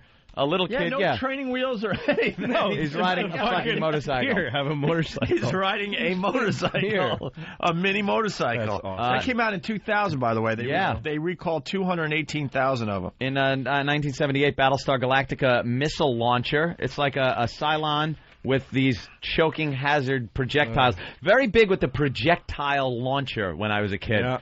That's what you want to do when you're a kid. Yeah, you want to launch projectiles. That might be worth a lot of money. I had a James Bond briefcase that you pressed the button and it shot the dart out, and you opened it up and it had guns you put together. Oh, man. And then I had something called sixth finger, and you would put it between your ring finger and your middle finger, and push your fingers together, and a dart would shoot out the tip of the sixth one. Sixth finger? Oh, it was horrible. Jeez. You ever have the Uncle Fester light bulb? Oh, I didn't have nothing. The Uncle Fester light bulb could be You didn't have good horrid toys growing up. I used to steal toys from the kid. Seriously, the kid next... Because my parents never bought me toys. Just never bought me nothing. But the kid next door always had toys, and he'd leave them out on his lawn. And I'd just go over and steal them. Right. Oh, he is Mexican. Okay. I was going to say. Now it's coming out. Yeah, big surprise. Big surprise coming from a Mexican. That's right. The Uncle Fester light bulb. You know what? You're older than Santa Claus. No one remembers. I was a little kid. Like, remember when you had a pet dinosaur and used to build his teeth? Like, no one knows this fucking shit. I was a little kid, and I got the Uncle Fester light bulb. How did it work? You put it in your mouth? You put it in your mouth like Uncle Fester, and it would light up. Yeah. But there were two contacts on the part that you would normally screw in there. So it wouldn't make contact. You had to take a piece of tinfoil and put it under your tongue. Jeez. And then shove this in your mouth and touch the foil onto the thing. So you had to roll up tinfoil and shove it in your mouth. Let me tell you how old that is. You're a kid. Yeah. You only make toys that are relevant to shit that's on. The Addams Family came. Uncle Fester was Addams Family? Yeah, but that came on in 1952. It was in black and white. It was in black and white. It was in the 60s. And they reran the shit. It wasn't like I had 300 channels of new shit on. They played the Addams Family 10 years after it was off the air. It was still being run prime time. No one makes a toy based on fucking... reruns? No one. 1967, They did back then. All right, move on, because we got a lot on this list here. So you explain the light bulb? Yeah, the light bulb. Right, good. Number 8, the Johnny Reb Cannon. Whistling Dixie through the new hole in your head. The South did rise again, at least during playtime, by the owner of the Johnny Reb 30-inch authentic Civil War cannon. And what it did was you would load it up with what, flash powder? You knew. Stop trying to act like you didn't have one, too. 6 cannonballs around. I had the real thing during the real war, asshole. With the little knife on the end of the gun and everything. Yeah. It would launch a cannonball. It would actually launch plastic cannonballs with a spring mechanism 35 feet. So that could put an eye out. That made number 8. Creepy crawlers. Hold on, no. With Johnny Reb Cannon. Yeah. You didn't read this little thing, Schlock and Load. Read that real fast. Oh, this must-watch 1961 commercial for the Reb features the catchy jingle, "We'll all be gay when Johnny comes marching home." Wow. That meant something different back then. Oh. Let's listen. The cannon's name is Johnny Reb. Hurrah, hurrah. Give him a hearty welcome and hurrah, hurrah. Oh, men will cheer, boys will shout, the ladies they will all turn out and we'll all feel gay when Johnny comes marching home. Hero's name is Johnny Reb. Hurrah, hurrah. Most famous cannon you can get. Hurrah, hurrah. Oh, Johnny Reb is ready now. Load him up. Keep the niggers out. Listen to this fucking... I know, there's a Southern cross flag with it. There's a Confederate flag right on the thing. Authentic Civil War cannon. 1198. Complete with loader, cannonballs, tow rope, and battle flag. Remember, every boy wants a Remco toy, and so do girls. Was there a North version? No. Fuck no. You two can fight a losing battle to keep your slave. Right in your home, yeah. Was there a little Denzel and Morgan Freeman action figure? A little tear going down his cheek if you pumped it back. There wasn't a fucking East Coast version of this fucking cannon? No. Nothing, man. Johnny Reb. Johnny Reb, we know there's enough for you. All right, creepy crawlers. Creepy crawlers. Tobacco. That's kind of what you were talking about earlier, right? Yeah, nothing safer says safety like an open hot plate. And that's pretty much what it was. Mattel, a fryer could heat up to a nerve-searing 310 degrees. This fucker went up to 310 degrees. Jesus. The Plastigoop, that's what it was called, was poured over an extremely hot surface and then cast into molds of various multicolored critters. The results, fingerprint removal. At least those who dodged serious injury or disfigurement could safely eat their creatures. Oh, wait, the critters were toxic too. But this was the 60s, and they thought there was an outcry. Yeah. And though the... Why can't I read? The 60s, and though there was an outcry from the singed and sickened masses, Mattel went right on marketing their electric ovens to children. Yeah. I had a hard time reading that. Well, you ate too many creepy crawlers. Crawlers. My daughter burnt herself doing shrinky dinks. Shrinky dinks. Christmas, you know, where they involve the oven. Yeah, she put them in a real grown-up oven. Yeah, and she put her hand right on the cookie dish. Why wouldn't she? Yeah, and she burnt it. And she explained it to me. She was crying, and I came in the room. What's the matter? I burnt my hand on the shrinky dinks. Well, how did you burn? I touched the thing, and then I'm like, I zero sympathy now. You're an idiot. If somebody threw the thing at you, then I'm really sorry. But you touched a hot thing, you retarded fucking dumb shit. What the fuck is wrong with you?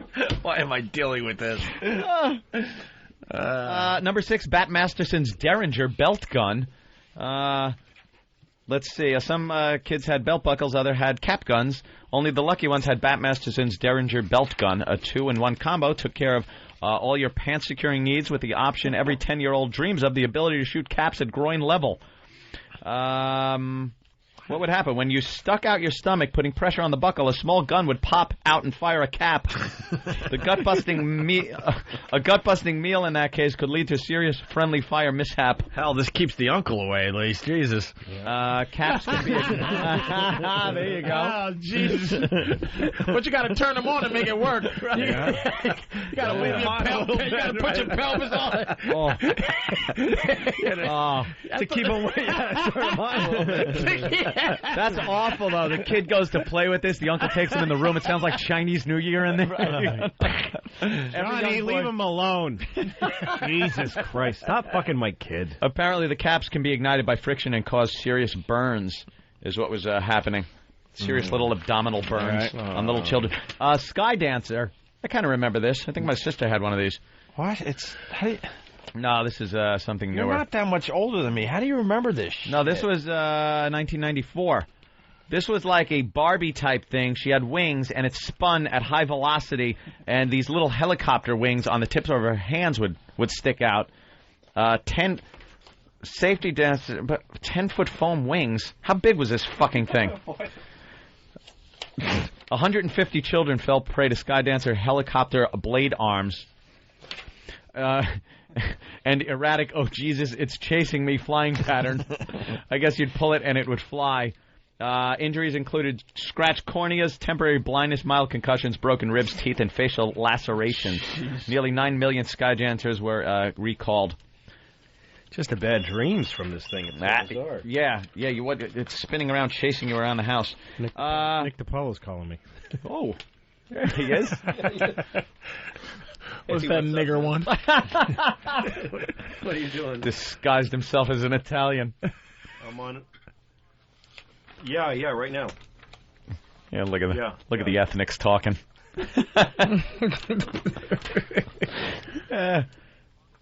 Snack time Cabbage Patch doll. Yep. Feed me. Beg the package. 1996 Cabbage Patch Snack Time Kid. What did this do? They merely wanted to nibble a cabbage, perhaps. They would stop chewing when the snack time was done. They promised.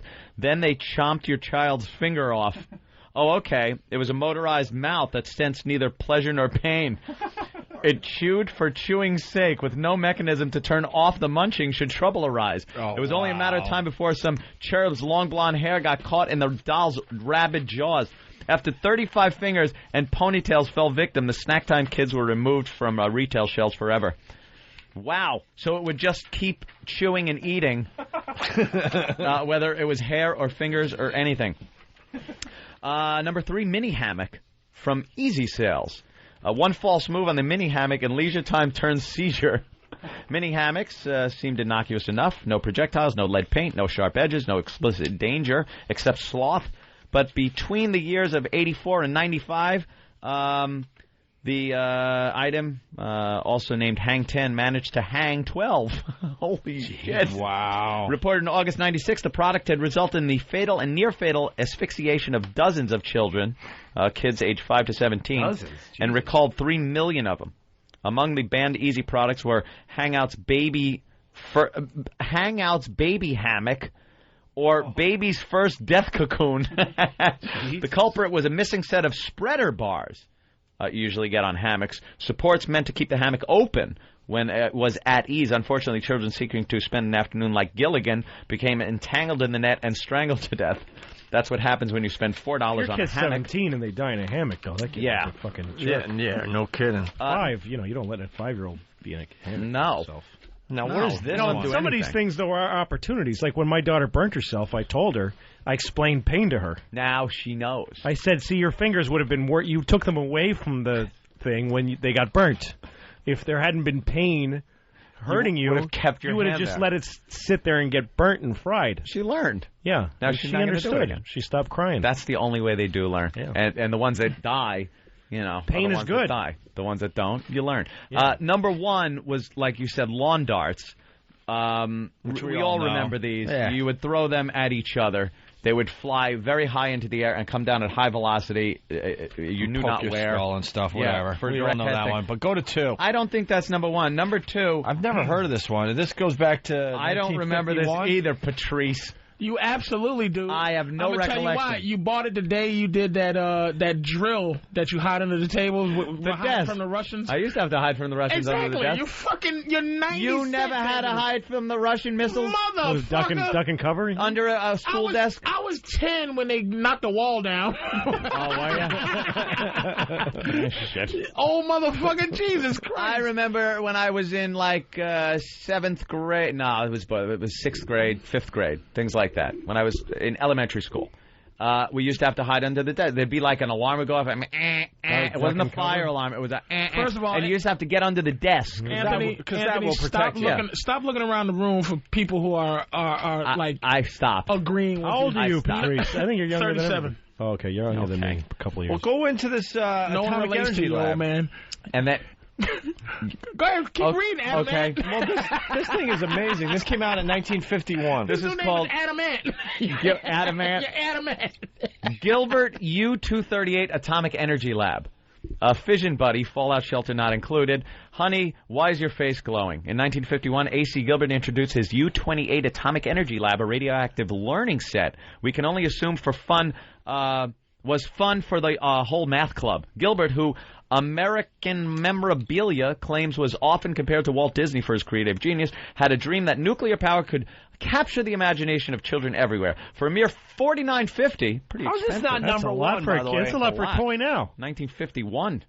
Jesus. A kit came complete with 3 very low level, in parentheses, or quotation marks, sorry, radioactive sources, a Geiger-Muller radiation counter, a Wilson cloud chamber to see paths of alpha particles, Jesus. a spinthariscope to see live radioactive disintegration, 4 samples of uranium-bearing ores, and an electroscope to measure radioactivity. Get the fuck out of here.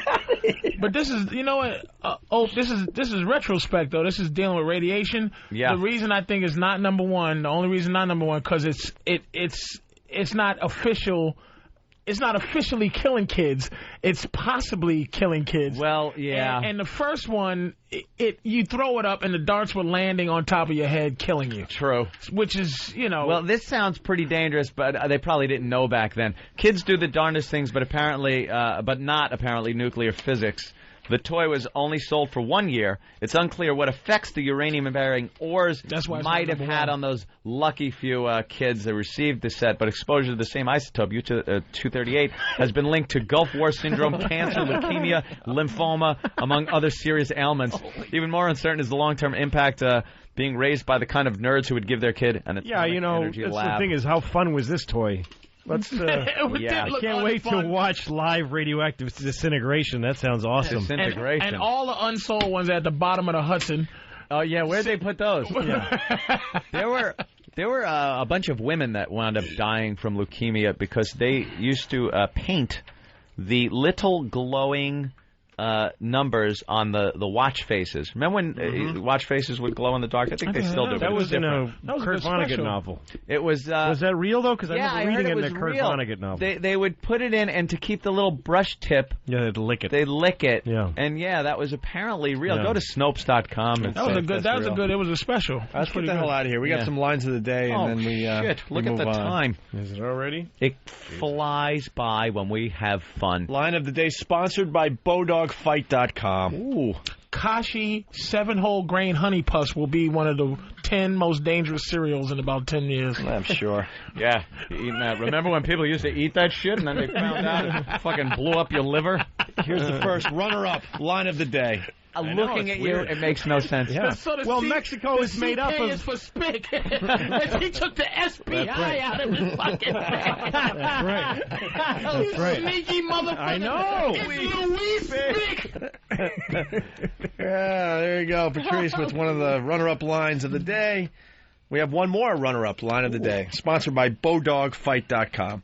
And it's such revelation when you figure it out. That song where he says revved up like a deuce and the runner through night. Yeah. I used to think he was saying your mother's cunt smells like oranges. That's what I thought. It's just a weird trick of the ear, you know. So subtle. Weird, yeah. I was like, really? What a weird lyric. I love that walked into that like Pesci. I fucking walked right into it.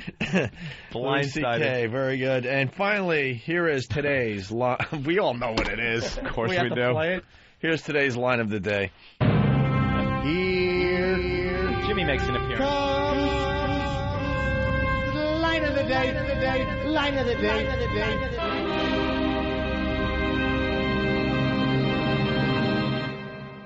You know where nigger came from originally? There was some black guy being a nigger, and so they called him a nigger.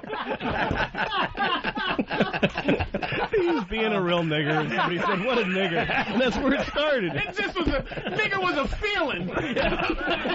It's just like this. Look at him.